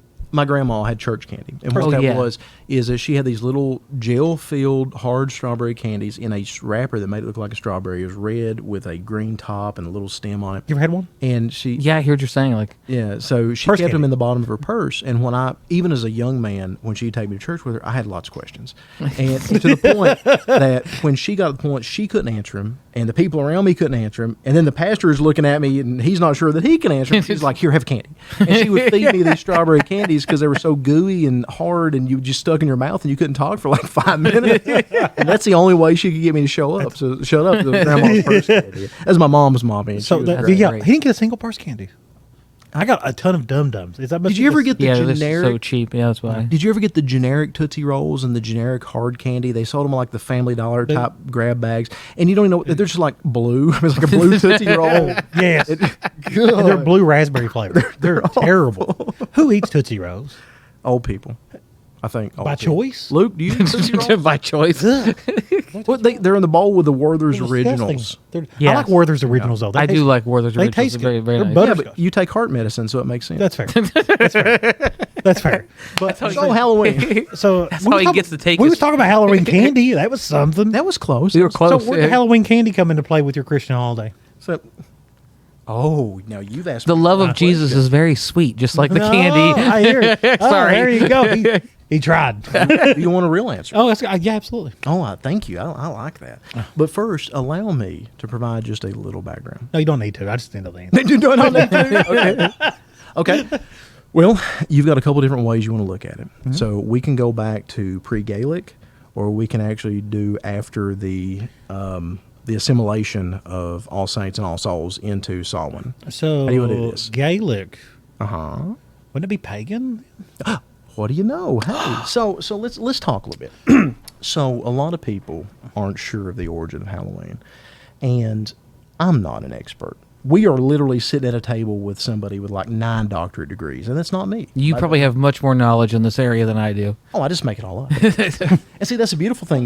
Nobody fact checks me quick enough. That's fair. I don't even bother. I'm like, oh, I'll take it. I'll take it for what's worth. So at the beginning of it, you said that I feel that Halloween is the most Christian holiday. 100%. I do. But let me tell you something else. Halloween is also the most Appalachian holiday. Oh, now you really got me. Okay. Now I've got you Go, interested. go, absolutely. You ever hear of Pangea? Mm-hmm. Yeah, what's Pangea?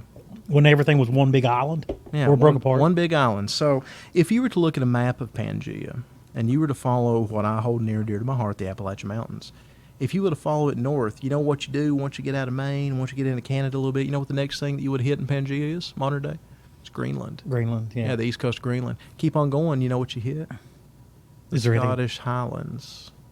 Oh, you would. Ireland, Yeah, that's right. Scotland, the corner Yeah. of Wales. Yeah. The Appalachian Mountains, as we know it, at one time were connected to the That's funny. We Scottish all kind of Highlands. just came here after centuries. So my family is from, originally, going back to the 1400s, is from Inverness, Scotland. Right, it's actually Castle Cawdor, right outside of Inverness, Scotland. That's in Loch Ness territory, by the way.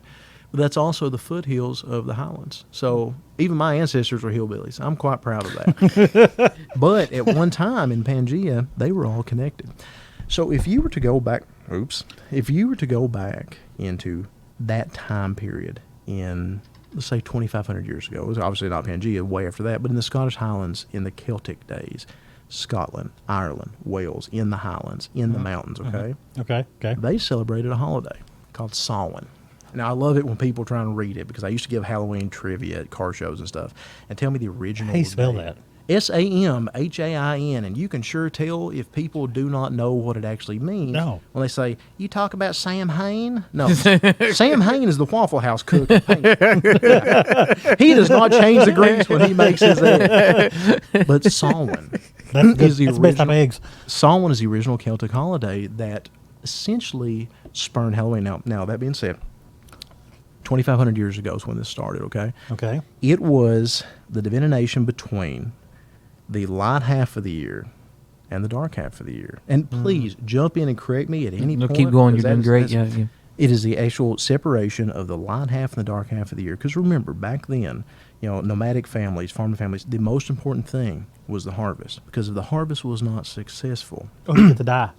everybody's going to die. You They ain't going to make it through the winter. You get to die. It's So the logical celebration point is when the harvest is a success, before the year turns cold, they have a festival, Samhain. That specific festival in Gaelic times, and it was a Celtic holiday, in sparing all the intrinsic details, but it was essentially a 3-day festival, which is kind of an odd thing because you get both sources. Some say 1, some say 3, but essentially October 31st to November 2nd. A 3-day festival that everybody let their fires go out at home. They all went and gathered and had a huge feast. and they actually lit the fires in their own home hearths from a bonfire set up in town, and that bonfire was to ward off evil spirits. Now you wonder, what the heck does a farming festival have to do with evil spirits? Well, see, the dreaded Celts believed that at that moment, you're going to like this, was the thinnest veil between the world of the living and the world of the dead. So at that point... That's the same thing that... it's a super belief. Yeah, like a lot of cultures have that belief. Yeah. A lot of cultures have that belief, and we're going to talk about one in a second called Lemuria, but we'll get to that. Oh, the Spanish holiday. Dia de los Muertos. Yeah, Day of the Dead. they believe the same thing. It's the thinnest veil between the living and the dead. Yeah, exactly right. Yeah. So, which is kind So of was the fire supposed to scare off the evil spirits? So the fire, it depends on who you asked, because it was believed to go both ways. They're going to take the evil spirits home with them?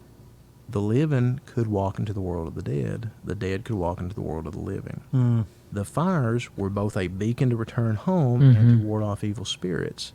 But it also signified a rebirth of the year, and that's why everybody let their fires go out at home, because they had faith that that fire would be there to light their own hearths with. Okay. So they believed that was the end of the year?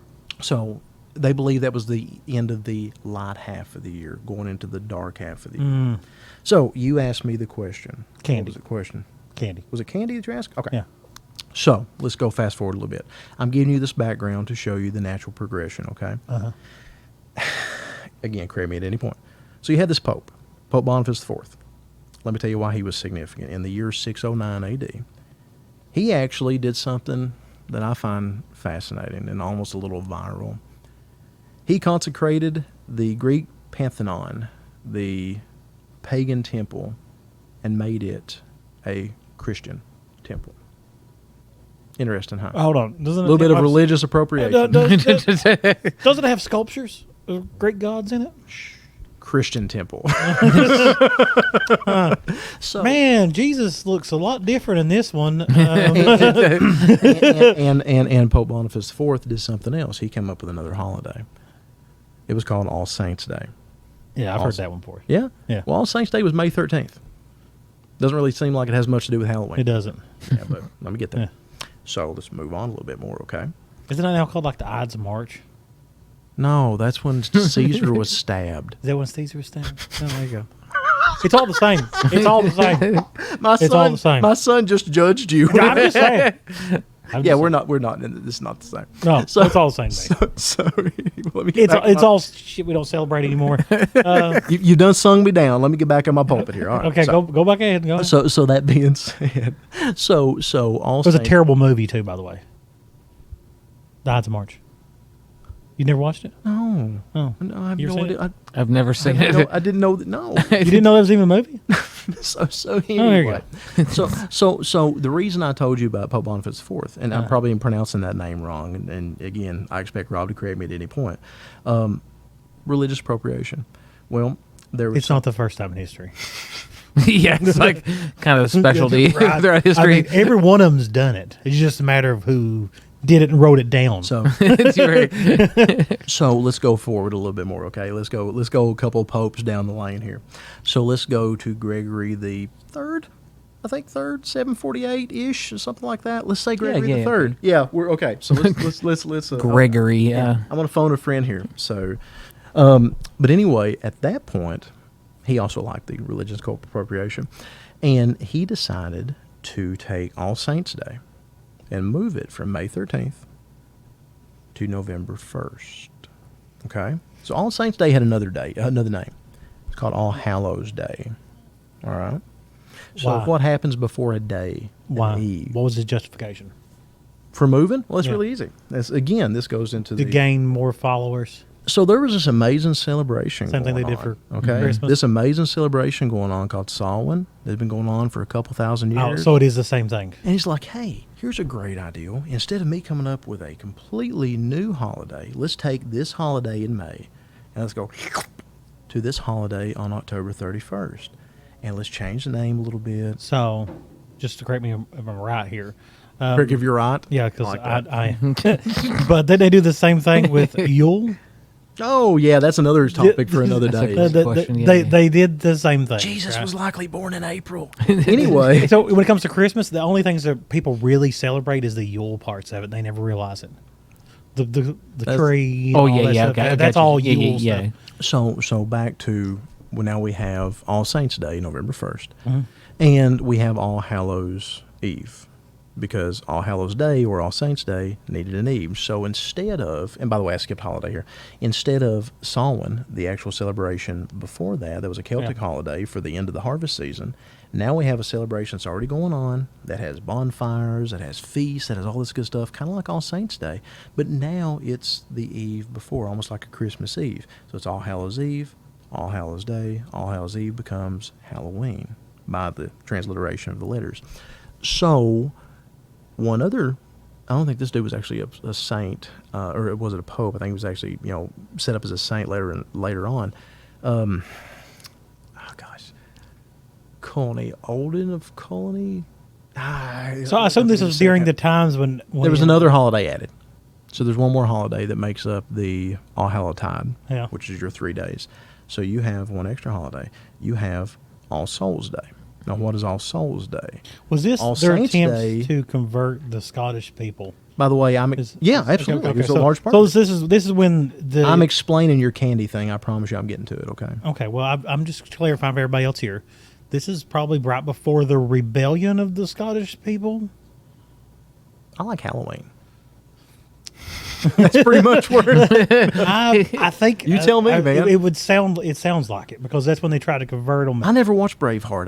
You've never watched Braveheart? I never watched Braveheart. It's one of the most no. excellent movies there is. You ever seen it? I have not. Dude, you're missing We out. saw it. Dude, that is one of the best I'm movies trying to of get all my 12-year-old son to watch it. I'm like, don't you want to watch Braveheart, son? Because I actually now need to see it, right? It's like You one of do those need things to see it. everyone I think I need to refers see to. it too. There, Yeah. You've never really I've also watched- never watched There's- Godfather. I've also never watched Same. Godfather. Wow, Same. really? I've never Yeah. watched it either. I have no idea.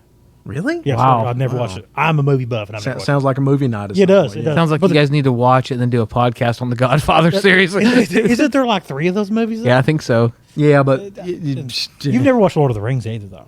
I have no interest. Yeah, right. I'm not a You fantasy. don't like Tolkien? I mean, I do, but I'm like, the movies are like 3 hours. I'm like, who's got time for that? I You watch them in pieces. It's like I watch every movie. I can't do that. So I get my EDD kicks in. I can't. Man, so anyway. did you ever watch the Zack Snyder verse of the? Yes, I Justice did. League? It was really good. Yeah, but you watched it in sections too, didn't you? No, I watched it straight through. Did you really? Luke and I actually watched it. Yeah. Man, did your ass hurt from sitting there for like 4 hours? So anyway, so back to the culmination of the holidays here. So your All Hallowtide holiday, Yeah. your 3 holidays. Yeah. So at that point you've got All Hallows Eve, you've Yeah. got All Hallows Day, and you've got All Souls Day.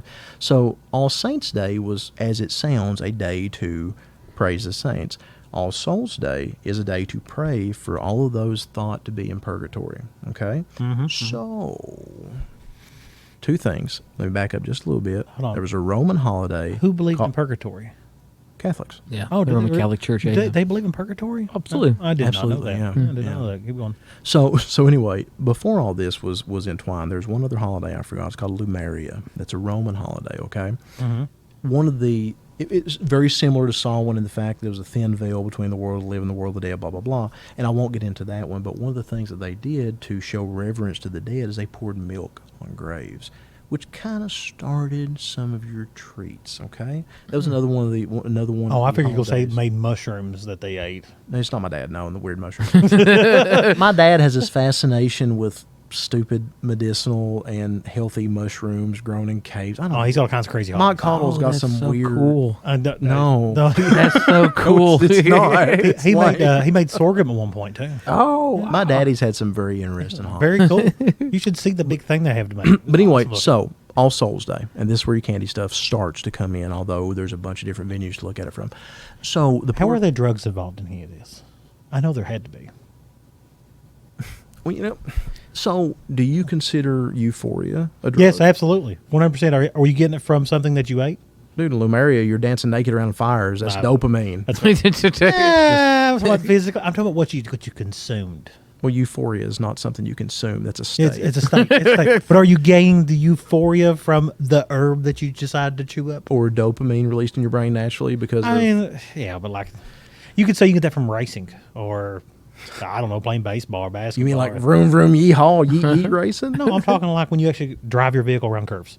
Yeah. Okay. Cool. Yeah. So anyway, but throw them off a little bit. So on your All Souls Day holiday, Yeah. one of the things that was more prevalent in Catholicism, and again, please correct me if I'm wrong, was a practice called souling. And what this actually was Souling? Yeah, this is fascinating. Yeah, this is because I'm wrong, or No, this is you're. Okay, cool, this cool, is cool. yeah. so souling is interesting, and I will just barely highlight on it. But essentially, Is it like gigging? kind of a but with con, souls? kind of a con in a way. You had a lot of poor people Okay. that would go door to door, and they would offer to pray for those souls in purgatory, and they would demand a payment. The payment was a soul cake. It was a little sweet cake or a treat. The soul cake would get one prayer or souling for a loved one that they believed to be in purgatory, and they paid for it. So the house that the soulers came by and actually knocked on the door and said, I will pray for your loved ones in exchange for a soul cake. They gave them a cake. You got one prayer and got one loved one out of purgatory. So this So sounds that is the beginning of your treats. This sounds like it So I needed wonder a, if you gave a Twix, could you get 2 for 1? I like this guy. This is good. You know, I was going to say something more dark. You know, it sounded to me like they needed a little slice of French Revolution, if you ask me. Poor people begging for cakes at your door, 100%. Revolution is an interesting topic because, if this lasts long enough, and I don't know when we have to bounce out, but I can get into Guy Fawkes Day. Ah, yes. Guy Fawkes as in the mask. Yeah, the guy who sold Oh, you weapons don't to know both. his role in Halloween? No, I have no idea. Seriously? He just sold weapons as far as I know. I would love to tell you in a little while. Little while. I just asked about the candy. When we going? But we can't. So keep him rich too late. people. So rich people were giving poor people cakes, and that's where it came from. But to get their loved ones out of purgatory. Sounds like they needed a little bit of French Revolution. I'm just saying. But you think about it, this is something you could do for your loved one on this special day. It's like, I remember an Aunt Irma who's stuck in purgatory, so here's a cake. And like, I love Aunt Irma. take Aunt Irma out of there. You know what I mean? Like, I think it's a really interesting way to kind of bring your religion in and give the people something to do. I know very little about the Catholic Bible, but is it Maccabee or Yes, Maccabee? yeah. That you can kind of pay your sin off, essentially? yes, that's what I was getting for. I mean, there is a kind of root into that idea of, and of course, And I'm not trying to downplay it or anything. no, like that. and then it gets really exploited, of course, during the, put a little, what's the jingle? It's like, Oh, no. there's a jingle during this time when the Reformation's about to start that's like, put a ring in the coffer and the soul comes out. So I'm messing it that's up, but, awesome. but there's a jingle that used to attach to it. That's Okay, so- horrifying. If so- you think of what he just said, that is horrifying. so I love it. Are you Catholic? No, I'm an Episcopalian. Okay, good. Which All right, is, so you if get I'm right. not mistaken, I'm like a is- Catholic that has children and Yeah, a wife yeah, publicly. yeah. And, yeah. Okay, so there publicly. that was a good my blow. God, That was a good blow. Bravo. That's That's I like fantastic. that. So, the Catholic religion has a notorious thing about paying your way into heaven. So, to me, this is no different than giving the church money to buy your way into heaven versus giving a poor person a cake. So, I think get that's, your I think that's universal. I think we all have got a little pay to play kind of schemes. It's just, yeah. Well, it's just one of the reasons I like Yeah. religion. But I agree on Because that. you think I about agree on that. you can put your name on a pew or a name on a stained glass. Those are other ways of pay But to do you have play. to pay for them though? Oh, absolutely. It's Yeah, like, so- this is in honor of so-and-so, and here's our pew. They used to have, back in the day, the Anglican Episcopal pews, you'd buy the pew, rent the pew, That's like George Washington type days, and they had doors, and no one could get in. It really kind of the origin of like the reserved pew. We actually bought this pew in the church. So I did not know that. Yeah. What religion was that? That was like the Anglican, the Church of England, and come in the United States. So now I remember visiting in South Carolina some pew that George Washington had been in, and it was like his family had purchased that, and so it's interesting. That is actually awesome. Did you know they did that? No. I had no idea. Again, I don't Pay to have my play. doctorate in religion, so. Pay to play. Yeah. Yeah, that's fair. But now we have these people like Did Ken I know? Copeland. Did I know? That's like pay to play with a helicopter. or a jet. I mean, depends what he's how he's feeling that day. Shay, did I know that churches would, like you said, sell a brick, sell a pew? I mean, I've been to a million churches that have a in honor of Bill Smith on the back. I never really, I guess, put that much thought into it. You know, that's fascinating. The church to I me. grew up in, I don't remember them doing anything like that at all. Was it a pretty poor church? We live in Eastern Kentucky. Everybody's You know, I it's mean- funny because the church that my daughter goes to is this absolute cult, and I'm not going to call it out, but they don't allow poor people. really. Everybody was poor. If you are not presentable to a certain point, they will kick you out. If you are a gay couple and this has happened, they will kick you out. That's horrible. Yes, sir. That is horrible. My daughter was horrified about it. Well, There she was should be. two black lesbians that came in, a lesbian couple that were just moved here. Yeah. They were asked to leave. I will happily dox this church after the episode, and I'll do it. And I will do it on future episodes because it is a cult and deserves to burn to the ground. But I will not do that in the 100%. episode with him on it. Thank you. You're But welcome, sir.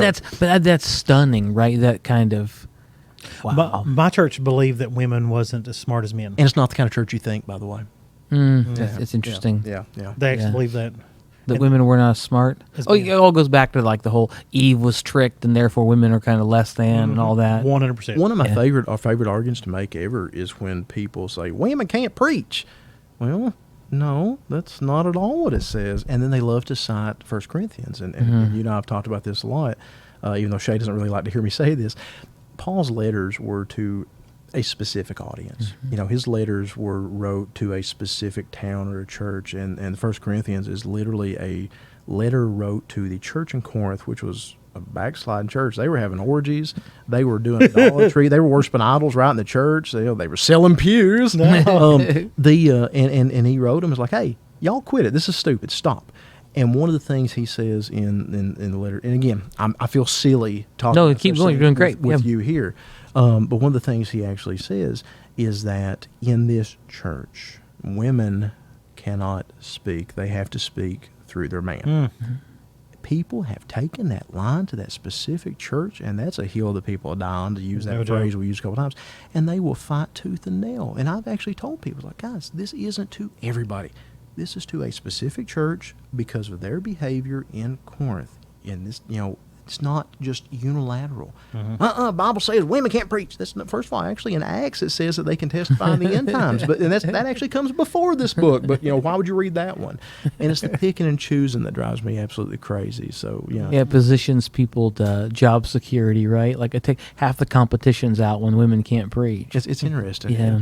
I guess you know one of the reasons that I ever really I became never thought about it that way. one of the reasons I ever actually became interested in religion was not because I wanted to, you know, poo-poo on it. It was because of people, especially in Eastern Kentucky, that were so close-minded, that picked and choose, that they might be illiterate, but they're going to find 3 lines in the Bible that support whatever they believe in. Yeah. And either you put thought into it, or I don't believe in blindly following anything. Right, yeah. Do I have an admiration for faith? Absolutely. I think it's awesome. I think it's a necessary part of society. That's probably where Shay and I, that's where Shay and I, he's total religious anarchist.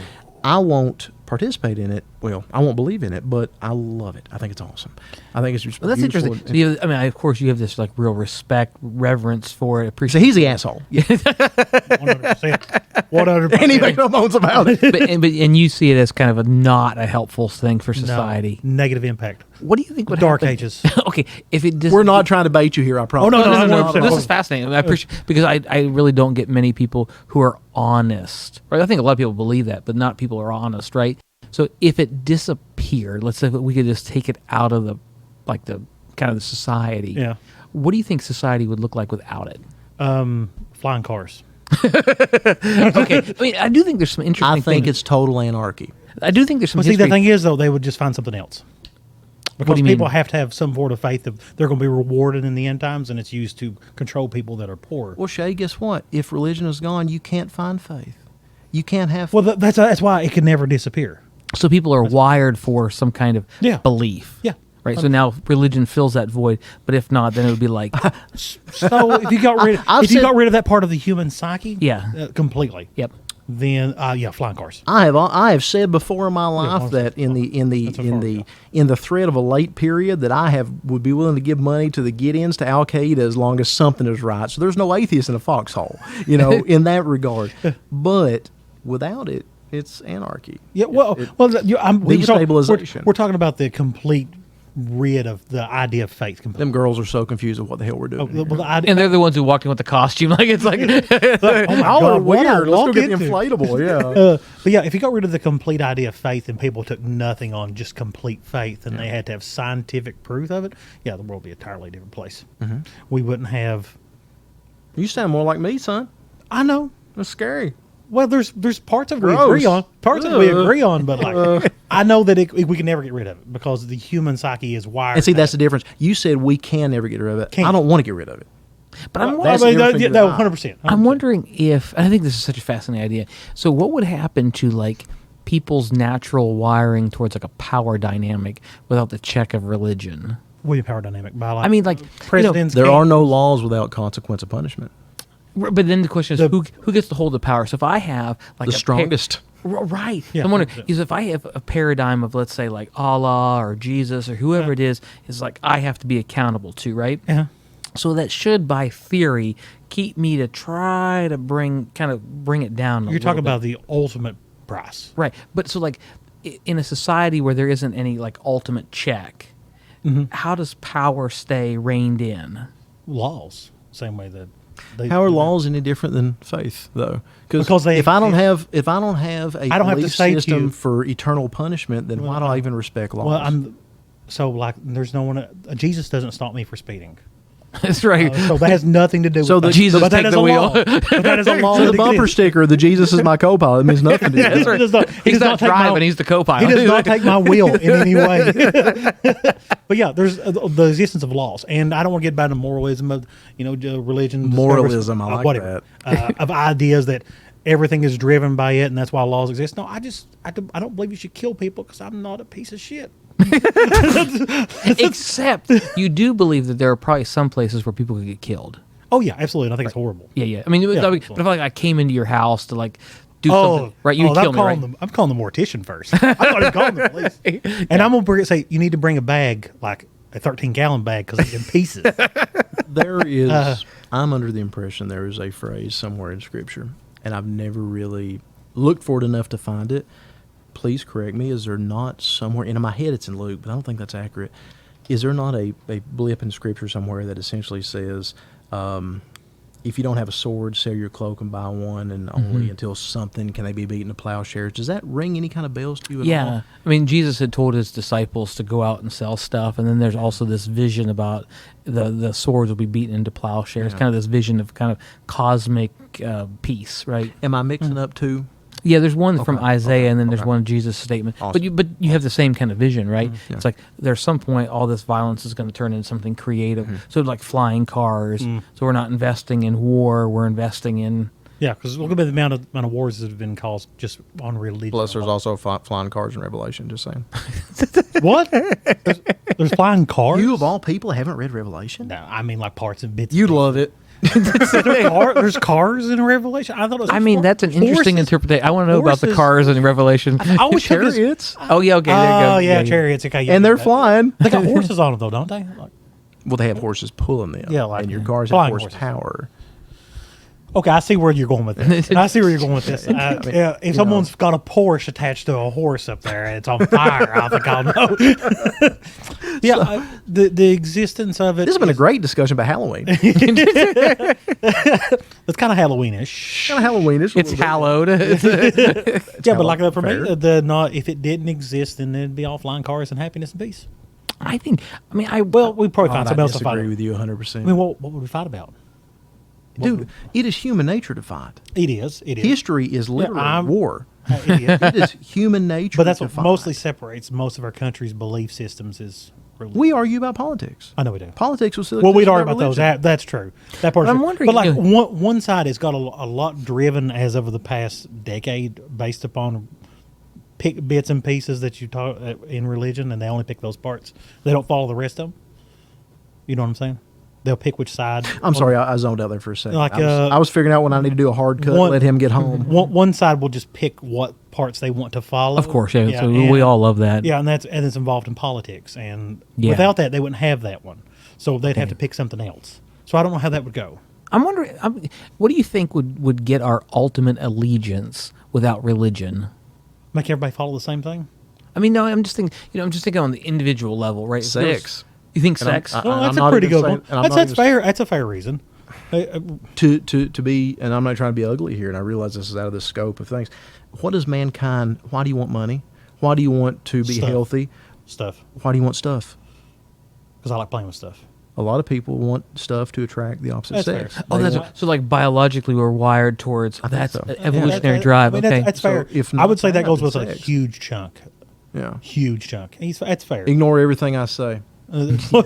Yeah, that part is true. Me, I'm a materialist. So I you like know, stuff. okay. So for me, I like stuff. Period. But why do you like stuff? Because it's For fun. purely for self gratification. Yeah, fun. Yeah, 100%. You know, I think getting back into trucks.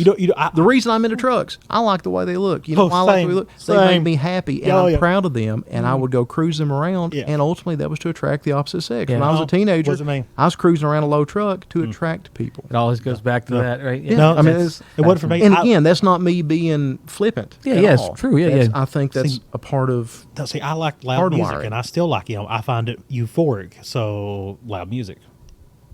That's enough for me. But see, there's even more layers to that. Why be euphoric if you can't enjoy all of the fruits of everything else around you? Oh, man, I'm not hating on it. I'm just saying that I'm a materialist. You know, that's like taking a bump of coke before you go into a rave club. I mean, that is beautiful. the same kind of but it's the same kind of euphoria that leads to other euphoria that becomes an Ouroboros, if you will. Oh, It's a there's nothing like getting never-ending drunk cycle. on it. I mean, like just all that dopamine at once. Yeah, that's fair. I don't know. I've got weird. But you know, the takes next on that, I day guess. you'll hate yourself. You'll be depressed as shit because you've had so much of it that is. You know how long I it's s- going I to take s- me to cut out all these. Oh, I know. commercials. But like you're going to put something in there. I still know what I'm talking. Anyway, so yeah, Halloween, guys. Look, we'll try and push towards a conclusion because we've kept him a lot longer than. Well, intended. I don't And know ran on long. what This time has you been gonna be a- here? This What has been a fascinating conversation. I have to think. I'm going to think about that more. If there and are there any? Because as Europe and Canada and now the United States becomes more secular, I've been really wondering about what the future looks like. Mm-hmm. Multiple, because one thing if you have like an older generation that still has certain values that they kind of hold against the younger. Yep. But what do you do with when all the generations are without whatever the thing is, right? Well, as it goes on, some of the values are always phased out. Yeah. One of the ones that I've never understood myself is you need to respect your elders. There's people out there that are older than me. I don't respect them because I don't like them. Okay, so I love this topic. Yeah. Remember, I said my daughter goes to a cult church. Yeah. You know, kind of keep that in mind. She has been force fed the thought that you have to respect people that are old. Respect is earned. I said, baby, you can be polite. Being polite signifies your character. Respect has to be earned, and it's Absolutely. a bi-directional street. 100%. You do not have to give respect to anyone that does not earn that, and I feel very strongly about 100%. that. Because there's way too much of a, you got to respect this elder, even though he's got a freshman high school education, has never kept a job in his life, can barely speak, read, or write, but Jesus said that you can't wear pants. You know, I mean, this doesn't deserve respect. No. You can be No, polite 100%. because you're a good person, but you don't respect until you earn it. That's fair. And you That's have exactly how to I be feel. paid bi-directionally in that. Yeah. Respect is a two-way street. Yeah, that whole idea, I think, is phasing out completely, and I love that because to me, every generation gets rid of one stupid value that was feeding them as they were kids. Now, don't let me in with that because I don't think respect is a stupid value. Oh, no, respecting somebody just because their age is stupid. Yeah, no, I agree. 100%. That's what I'm saying. That the whole idea is to respect your elders. Respect because of age solely. Yeah, that's it. You know, That has nothing to do with anything else. That's why they And- say respect your elders. I've They ain't always- respect your smart elders. It's respect your elders. and I've always instilled in my children that don't ever follow anything blindly. Question everything. And I've told Luke this. 100%. I've told Lil this. Yeah. I said, Yep. look, what I believe may not be right for you. What your mother believes may not be right for you. What your grandparents believe may not be right. You have to make that decision. I would on your agree with that. own. 100%. And you be sure of that decision. You ask questions and keep asking questions until you get the answers that you expect. And not the answers that you want, but the answers that satisfy the original question. Yeah. That's what I've told them forever. And they will never do it without science. Because then you have to have something to prove it to you that it's real. See, no, I disagree. You have to prove it to yourself. I don't think that. Even if you choose Depends to- on the question. I mean, like, is there something you just not every choose? question can be answered by science, Shay. For me, it can. I wonder about that. There's this idea that there's like levels of knowledge, or there's ways that we know things, kind of epistemologically, and so there's this idea that God, that I know that's I word. just threw that out just to. That's a big word. I like that one. I used transliteration earlier, but don't compare with that that. was fantastic. Thank you. So when we think about like knowing your wife loves you, right? Can you scientifically measure that? Dopamine. Yeah. Oh, but wouldn't then? And I don't know your wife, so this is no comment on your wife. He doesn't whatever. either. It's I was saying my own relationship, right? So there's a level of knowing there, but then someone who might be shinier, perkier, whatever, she might be able to give me a higher dose of dopamine, right? So then could I say, man, baby, like, I know you truly love me because that hit is so good. There's more to it than just dopamine. Oh, that's such a layered thing. So, there's lots of answers to it. For me, it was like she cared for me when I was poor. Okay. She cared for me when I was sick. Yeah. And that was enough for me. I hate that you can scientifically quantify the concept of being happy, because you can. You can hook an EKG up. You can measure your blood levels or your dopamine levels in the brain. You can literally scientifically quantify the concept of being happy, and that makes me very sad. Why? Because I guess that kind of goes everything is into science? what little understanding I have of faith. Sometimes, Shay, I am stunned by the sunset.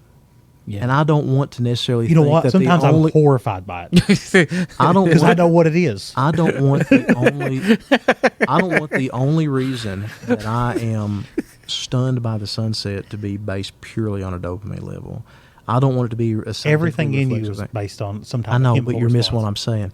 Sometimes faith is a good thing because Because you can blindly take it. if the only thing that you have to look forward to is science, then what in the hell's the point of waking up? the I next day? love science. Love it. I love science. So for me, I don't mind. So I've often said that my religious views are essentially like, if somebody was to prove to me the existence or the lack of being God, either A, I would go straight to the closest serpent handling church if it was real, or I'd go straight to the Hadron Collider and flip the switch myself if it wasn't. Yeah. You know, the one extreme to the other. Yeah. But it's okay to have faith in things. Yeah, whatever. I mean, the freedom of that religion. I'm all about You that. don't have to scientifically quantify every single molecular process in your body. Sometimes it's okay just to roll with it and enjoy it. I love that. See, that doesn't sound I like an love it. existence to me. I think when you're onto something though, when you're talking about, I hear curiosity and wonder, and you're saying those things can be achieved or Yes. experienced without any kind of frame of reference for religion, right? Absolutely. You can be curious about scientific processes and things, and you can Yes. be. That's interesting. I love. He's also very greedy. I, Let me throw that in I there, love too, the so. idea of finding new things and discovering And stuff. And owning stuff. So I love Possessing stuff. I fucking love stuff. I mean, when they started making lithium batteries for cars, I was so tickled. Well, let me ask you one question though, and I think this comes back to Halloween, right? You know, if Halloween is this Christian holiday, right? Which Thank you. Which I think is a I really literally just got a text message from my son that says, "Wasn't this about Halloween?" We're going to wrap I knew up. he'd find me really interesting. And let's steer into the Halloween Yeah. thing for just a few more minutes. Let So Rob roll with Halloween this. So- has something to do with, at least on the surface, about death, Okay. right? Yeah. Light. I will not say right to that. Okay, but I'm thinking about. I heard one person say that the Gaelic pagan. Well, I don't say pagan, but the Gaelic kind of origins of that festival is also kind of a warning. Right, it's about to get dark and all this. You need to return home, right? Yeah, You don't yeah, die out there by yourself, and you're trying to avoid you being by yourself, right? So you're saying death is a It's coming for you, no matter what. a trepidation more than a worship thing. Well, not even so much. It's just a reality, so that we have this thin space where the death is aware, and we can get to these different places and all that. So it's one of these moments where we just start paying attention to it again, right? And then of course we get into ghosts and all this kind of stuff. The approaching sands of your own mortality. I mean, that's Well, just be reminded of it, right? I know there's a deep Christian practice of keeping your eye on your death, right? And of course, some guys have What brought does it that back mean? now. I mean, being aware every day that I can die. Oh, that's And that I will die. That's called being human. I mean, like. But I think when you're born, you're closer to death. there's interesting, just the way it's the way you look at it. the man. Grim Reaper's like next day, happy birthday. It's One- like click. Yeah, I mean, like Next- the Grimmer hits play, and you got to wait to hit the end, and that's it. That's all there is. You only have so many heartbeats in your life. That's what- true. That's all. But- We'll look at it. Psychologist Ernest Becker, he wrote a book in the 70s, and he argues that all of our motivations are really about death. That could be fair. Yeah. Okay, and I think his idea is really interesting. He thinks that like a lot of our addictions and habits come out of that because we're trying to avoid death. Yeah, or and thinking also about the reason you reproduce. When you guys said you reproduce because you're in escape of death to make sure that you follow on. Yes. wasn't him. Yeah. It's like a quest for immortality, Yes, right? absolutely. So with that, right? So often religion's ultimate, like if you look at a chessboard, their ultimate move is like, what about death? Checkmate, gotcha. Yeah, 100%. Yeah, right? absolutely. So if that's like the ultimate religious move, like, oh, you can't answer that one, science boy, like death. Like, what do you say with that? What? There's an inevitable end of death? Yeah. It sucks and it's dark and sad. Okay. That's the only thing you But really for say about you, it. you look at it just like it's a molecular process. Of I do. creating You're cells. but it's still sad because you know that person is gone and there's no coming back from it.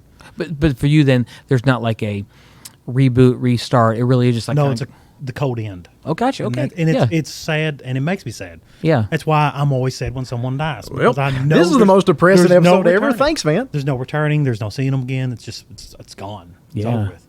Okay.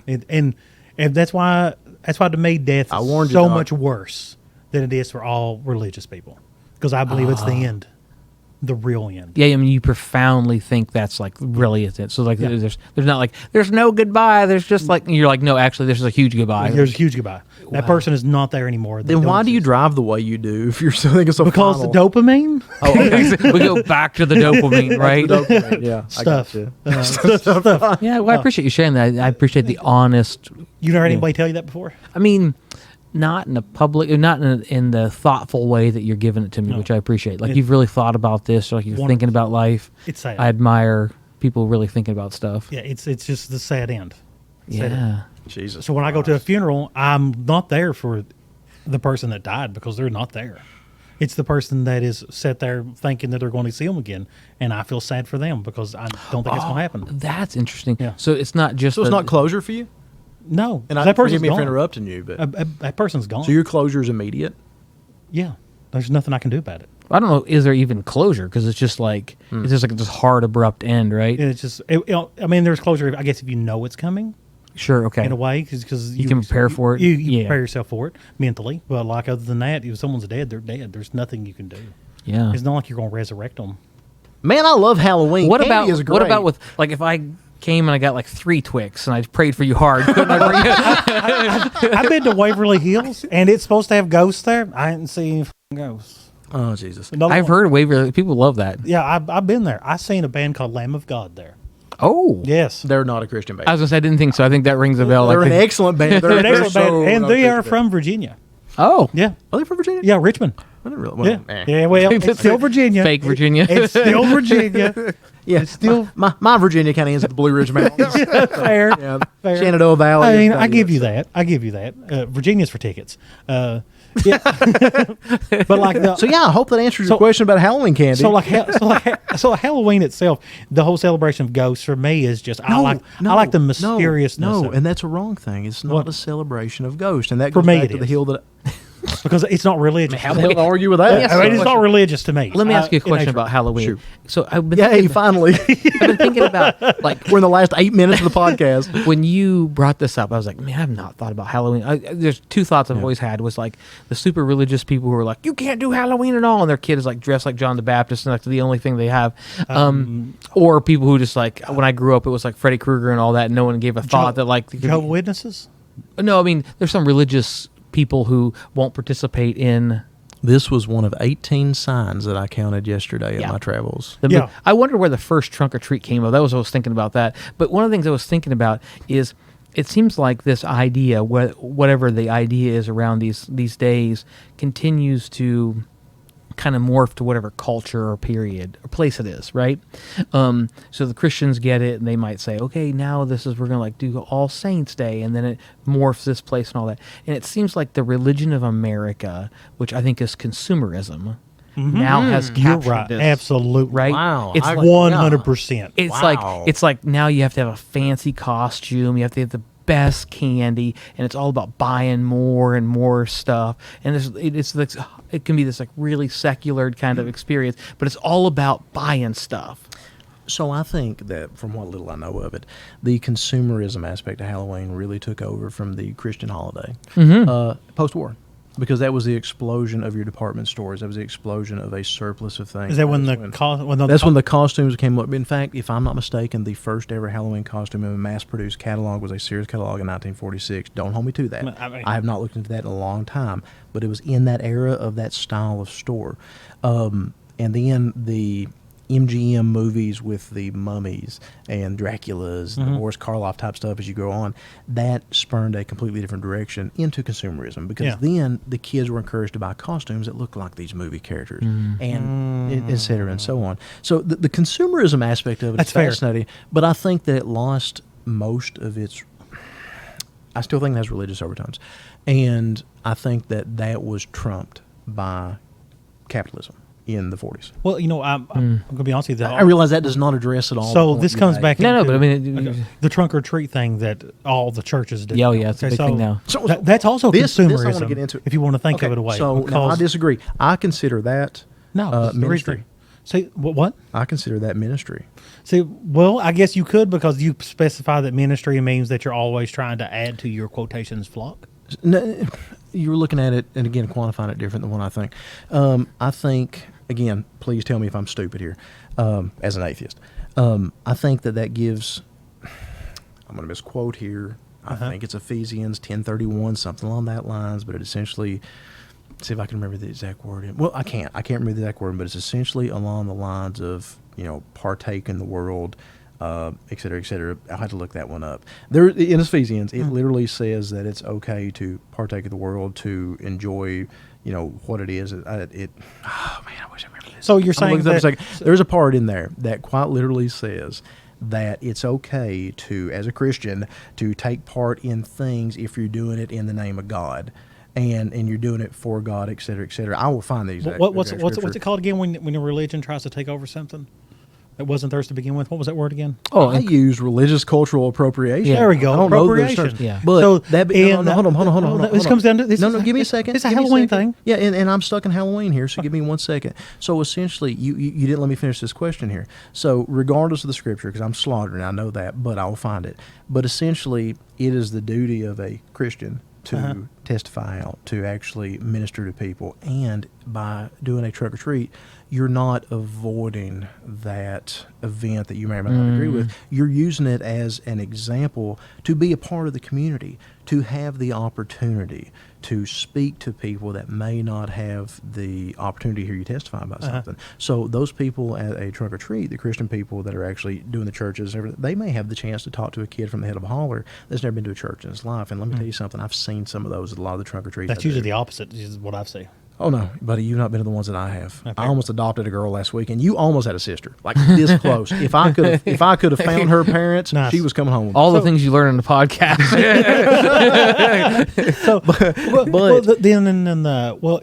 They didn't care for it, is my big thing. Is that you're making a broad sword. Well, the reason why is the satanic panic of the 80s pushed that Halloween was evil.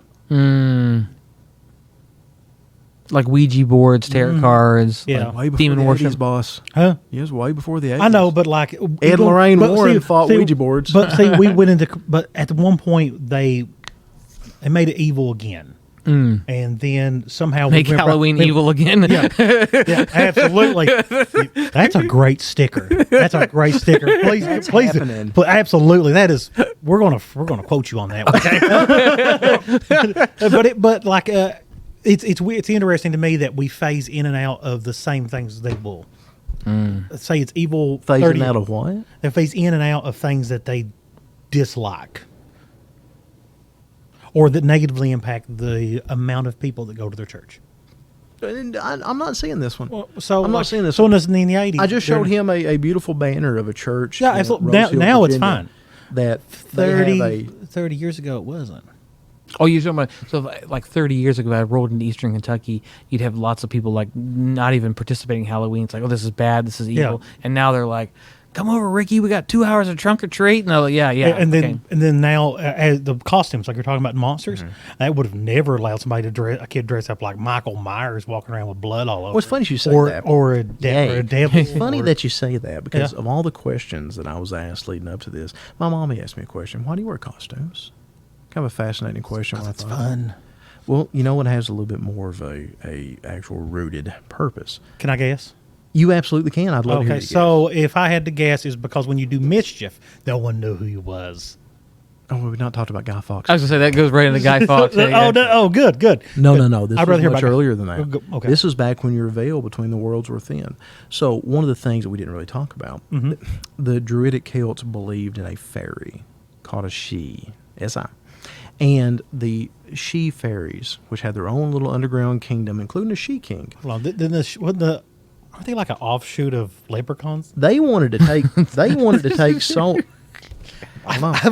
They want. Well, I mean, the geography there that lines up. So maybe. Also, this brings a question: banshees. We'll get back to that.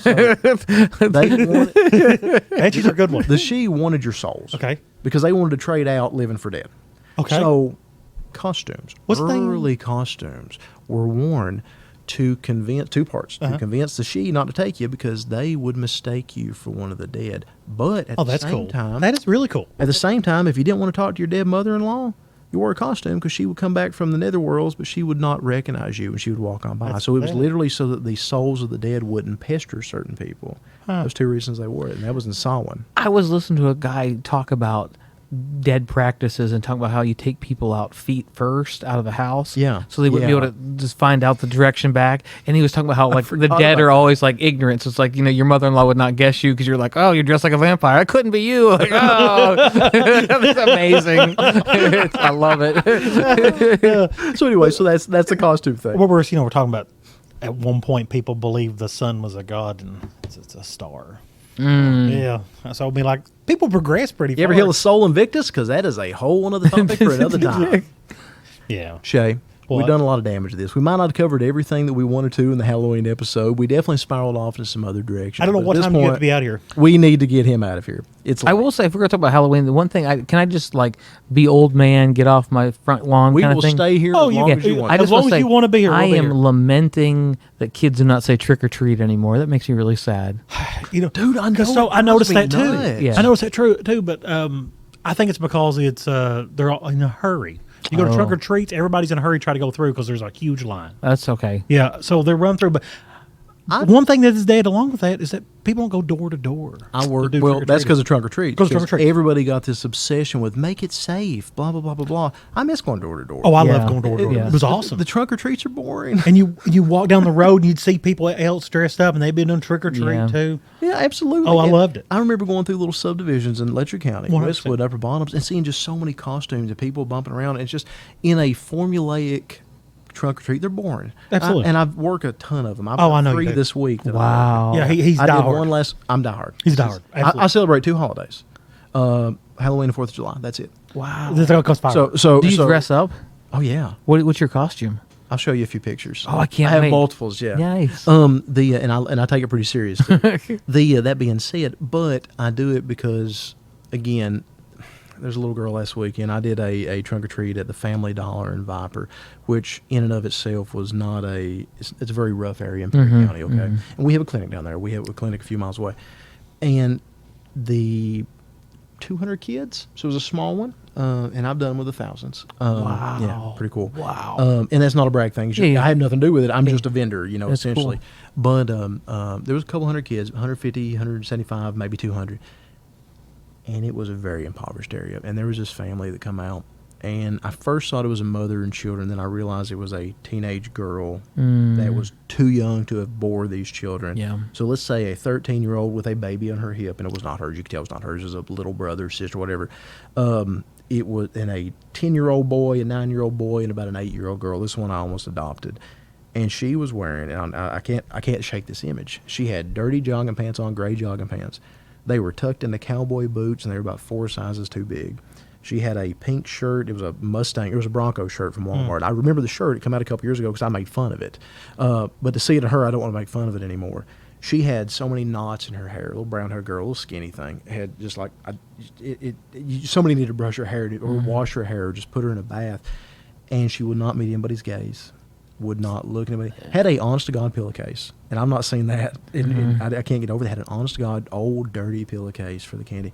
She would not meet people's gaze. She just held down and held the bag open. And I tried to talk to her. And it was pointless, you know, because first of all, I was in full costume. And it killed me. That image has floored me to the point that I'm so close to going back to that store manager saying, "Can you pull the security camera and find out who this girl is so I can get her family some help?" Wow. And I walked away. You can see my eyes welling up right now. I walked away. I could not keep my composure in that one. When I seen her, I was just floored. The reason I do these things, and I think one of the reasons I love Halloween so much has nothing to do with ghouls and ghosts and goblins. It is, to me, more giving than Christmas. Because it is not commercialized like Christmas is. I'm not buying $1,500 presents. I'm not buying $2,000 gaming computers. I'm spending $100 in candy for some kid out of the head of a holler that's probably never seen the inside of a church, might not even see the inside of a school, and I wouldn't guarantee he had indoor plumbing. I'm giving this little girl chocolate bar, whatever. It cost me nothing. I can lose a few $100 in candy and never think twice about it. And the level of appreciation that these kids are getting. So to me, and that's one of the many reasons that I'm such a Halloween fan versus Christmas, is that lack of commercialization. You can get by with a couple $100 in candy. You can get by $50 in candy. You can get by nothing because you're giving something to somebody with absolutely no interest in receiving anything back, and you're wearing a costume. So you're not trying to put yourself out for it. You're not saying, "Look at me, look what I'm doing for these That's people." interesting. I never thought I'm that way. in a shroud of ambiguity. They don't know who I am. I went to many trunk or treats that I never even signed up. I showed up in costume that people put on, didn't know who I was. I showed up, usually brought a show vehicle, laid the truck out, threw the candy in the back, and I sit there dressed as Jason or Freddie or whatever, and I never said a word. When I was done, I left. I never thanked anybody, just total ambiguous. And if you can't give completely with anonymity, then are you really giving? No, you're asking not. for something. Absolutely not. And that gets into my Christmas Influencers. thing. But at the same time, people like Mr. Beast gave people things? water. So I'm not trying to contradict myself, and by saying this, I might be contradicting myself. I donate a lot at Christmas. I have worked with several programs at Christmas behind the scenes that I don't want anybody to know I work with. I have put my money where my mouth is, that nobody will ever know the amount I've spent. Yeah. And I hate to say that because, again, that sounds like I'm literally being hypocritical, and I'm not trying to be hypocritical. But I don't want people to know the things that I give. And that's, I guess, Halloween, because you literally get to wear a mask, and you get to be the kind of person that you want to be with no fear of people judging you or thinking that you are out for attention. Because if you're behind a mask, then obviously you're doing it in a business nature. I grew up in Prestonsburg. It's not really known to be rich. And we trick-or-treated in Doyle. So that's where we trick-or-treated at. I don't know what that is. Doyle, you pass it. It's in Allen. I do. Okay. Right inside there. Okay. Yeah, and I can remember walking on the streets, and nobody had any money, but everybody was dressed up. You didn't see stuff like that. Even if they were wearing pajama pants, they at least had like a plastic mask or anything. I never really... Sound like there's no adult in the household almost, right? Yeah. That family that I seen, Yeah. I have, and I'm not trying to typecast here, and that's exactly how I'm coming across, but I bet you mommy's at home strung out or drunk. Yeah. Unfortunately, that's Daddy the may way it not be goes, in the man. picture, or vice versa. It's the way it goes. I'm not trying to be misogynistic here. And those kids are out doing it on their own. They could afford costumes. Yeah. They might not afford water. They might not have any kind of indoor plumbing. And Well, that's true. But I say water company gives water away for free. Halloween lets me be completely ambiguous, completely anonymous, and help somebody, even a little tiny bit, just to see somebody smile. Yeah, I'm sold. You got me. You sold me. You sold me on the Christian part of it. That's amazing. That's a great, like that'd preach. Well, you literally said, we literally said earlier that a crowd of those type of people, Halloween people, that's an opportunity to testify. That's an opportunity to share your belief system if necessary. I don't share my beliefs, and I got hugged all the and time. I'm not talking about scripture candy. Have you ever seen scripture candy? You talking about the worst candy? No. This guy's giving out $1,500 prizes, and it's like the fake dollar that's like a crack. I thought it was an actual First candy. of all, Jack Chick was a horrible human being. I mean, Chick tracks are scary. They're really scary. Hold on now, is it like Another episode. We're going to wrap this up. I can get deep into this. Well, one, like so. It goes down with Scripture candy is quite literally what you think it is. Is it candy with a wrapper that has a thing on it that tells Do you come like to- mints? Well, you're going to love reading about Jesus and this mint. Man. Anyways, I dressed up like what people would call the devil, and I got hugged by children on a regular basis at this show. Really? I swear they Yes, you loved did. it. They Yes, you hugged me did. all the time, Oh and I'll my take gosh. pictures with them and everything because I had such a good time because I like dressing. And on the exact inverse of that, you had so many holier than thou, goes to the right church people looking down their nose. What he's not saying, we about tapped, run out of memory. Is about how much longer has it got? Red flashy lights. Well, we're not going to catch the end. So, camera people, sorry, YouTube, you're missing a few minutes. That being said, when he did that, he was a hit among kids. He gave out so much and worked so hard. And then you had these quasi-religious types that couldn't quote a line of scripture. Their Yeah. life depended on it. And they literally was sitting there with their arms crossed, staring at him like he was the absolute devil. Even though these kids were all over him. You know, I love Shay, and he puts on an act. He ain't no Satanist. Yeah, Jesus yeah. Christ. No, not in the no, but I love telling people that because the look on their face. because is of the look in their priceless. face. Oh, yeah, It's it's really- priceless. It really is fun. And plus, they Satan's- don't try to convert me. Oh my Satan's God. never going to give you a flying car. No, but he gave me lots of gold. Have you ever heard of a crossroads demon? I mean, like I could have sold my soul to Like one of them. Robert. Yeah. What, Robert Smith was that? No, No, Johnson. Robert Johnson. Johnson. Yeah, the blues magician. Oh, Yeah. yes. Yeah. Okay, Sold yeah, in yeah, the yeah. 30s. Sold his soul to the devil to Yeah, play, yeah. play guitar. Yeah. Horrible guitar player before, but there's only one recorded song by him. Then Yeah. he got killed by a woman. But a great story. Great story. Great nonetheless. story. Great Yeah, story. Yeah. Kind of the basis for the movie Sinners. Yeah. Yes, and Yeah. horrible ending. You Which watched my, it? My I son haven't. loved. It's good. It's good. I don't know if you watch scary movies or not, watch but scary this one movies? has It's a a great- Okay. lot of theology in it. You would 100%. really appreciate it. Well, this is incredible. So you spending your whole night working hard, loving kids. At this nonprofit event, he was hugging kids, taking pictures. They loved him. He personally spent hundreds of dollars of his own money plus time. That's incredible. And you Appreciate literally that. had people that as soon as they got done, or as soon as the event was done, going online and complaining about him and throwing a fit because he was dressed up as a cartoon devil. And from Yeah. people that, again, couldn't quote a line of scriptures or their line 100%. depended on it. You know, and that's, oh, God. Anyway, again, It's- out of the scope of this, neither here This nor there. is my view on religion. Yeah, right. That's souring my. It never has a positive I've outcome met to me. so many more wonderful religious peoples than not. So I worked with- wonderful. So I can't say that. I but worked with- those people are bad examples, and they're not good Christians. See, the thing is, Yeah. I run into those more often than I run into good ones, and that's the part that always sours me. Shay, Yeah. again, another topic for another time. We got to wrap up. Oh, so hold on, we gonna finish these. What time do you need to leave? By the way, He needs to leave now. I'm not even going to let him answer that. We've kept him long enough. he never tells the truth. What time do you really need to leave? You need to leave now. What time is it? Oh, I need to get going soon. I do need to. Okay. I got to do a ICU visit. No joke. Oh, I got to. Yeah, you're fine. Keep you, going. you got to go to the Pikeville Hospital. Yeah, I just got to go. Pike. It's fine. He'll wake him up. I used to work there. I understand what it is. I get in with the collar, so the collar gets me in He just anytime. goes, and then he just goes over, just squeezes their saline drip. He'll wake him up sooner or later. Man, No. sketchy elevator. Can I wrap? Do you have a final thought? Oh no, I'm fine. We're never that organized. We never No, really I'm do a fine. final thought. I'm fine. So I don't have a final thought because again, we just touched on the surface. Ron, This has been incredible, by the way. I'm I blessed hope- to really be a part of this. It's no, been great. We usually our special guests go. This has been a lot of fun for me. I hope that you found some value or Yeah. enjoyment in this, and I hope that it wasn't too rough around the edges for you, and that you don't regret coming. This was great. You know, I'll clean up potty mouth the best I can. So, but you I got can't to make any meet a- promises either. And you got to meet a real atheist today, not a fake one. That's right. Am I a fake one? No, What am I? agnostic. No. No. But he's an atheist that really loves to watch religion. That's I fun. was gonna say that's the thing. You love religion more than most religious people I know, 100% agreed. You know, I've actually heard that before. 100%. it's amazing. I have no doubt. in and that. have more respect for it. Yeah, I've got a absolutely. huge amount of respect for it. Absolutely. You know, when I got my last church tattoo, Brent Teague's like, "What the hell are you?" He said, "You're the most religious atheist I've ever known." But anyway, yeah, by the way, that's a Satan tempting Jesus there over there. Oh, that's so cool. Anyway, I have a lot of religious tattoos, oddly enough. He has a Bible on him too. That being Or- said, man, this has been a heck of an episode. This is you. I guess I can go ahead and roll with it. We'll Yeah, go ahead and wrap absolutely. this up. So you have reached 2 hours and 6 minutes and 14 seconds for the most recent episode of the Lowest Common Denominator podcast. If you like what we do, please check us out on social media. We're on YouTube. We're on Spotify. We're on Instagram, Facebook, all them good things. And make sure to give us a like, share, and subscribe. So share and like, share, and subscribe. Thank you, son. And hey. Tell your mom, tell your dad, tell your family and them, tell your Aunt Edna at her bingo night to tell all of her bingo playing friends to check out those hillbillies straight from the hills and hollers of eastern Kentucky right there in the heads of Letcher County and Floyd County. Bingo How smell about like, that? Smell like tobacco.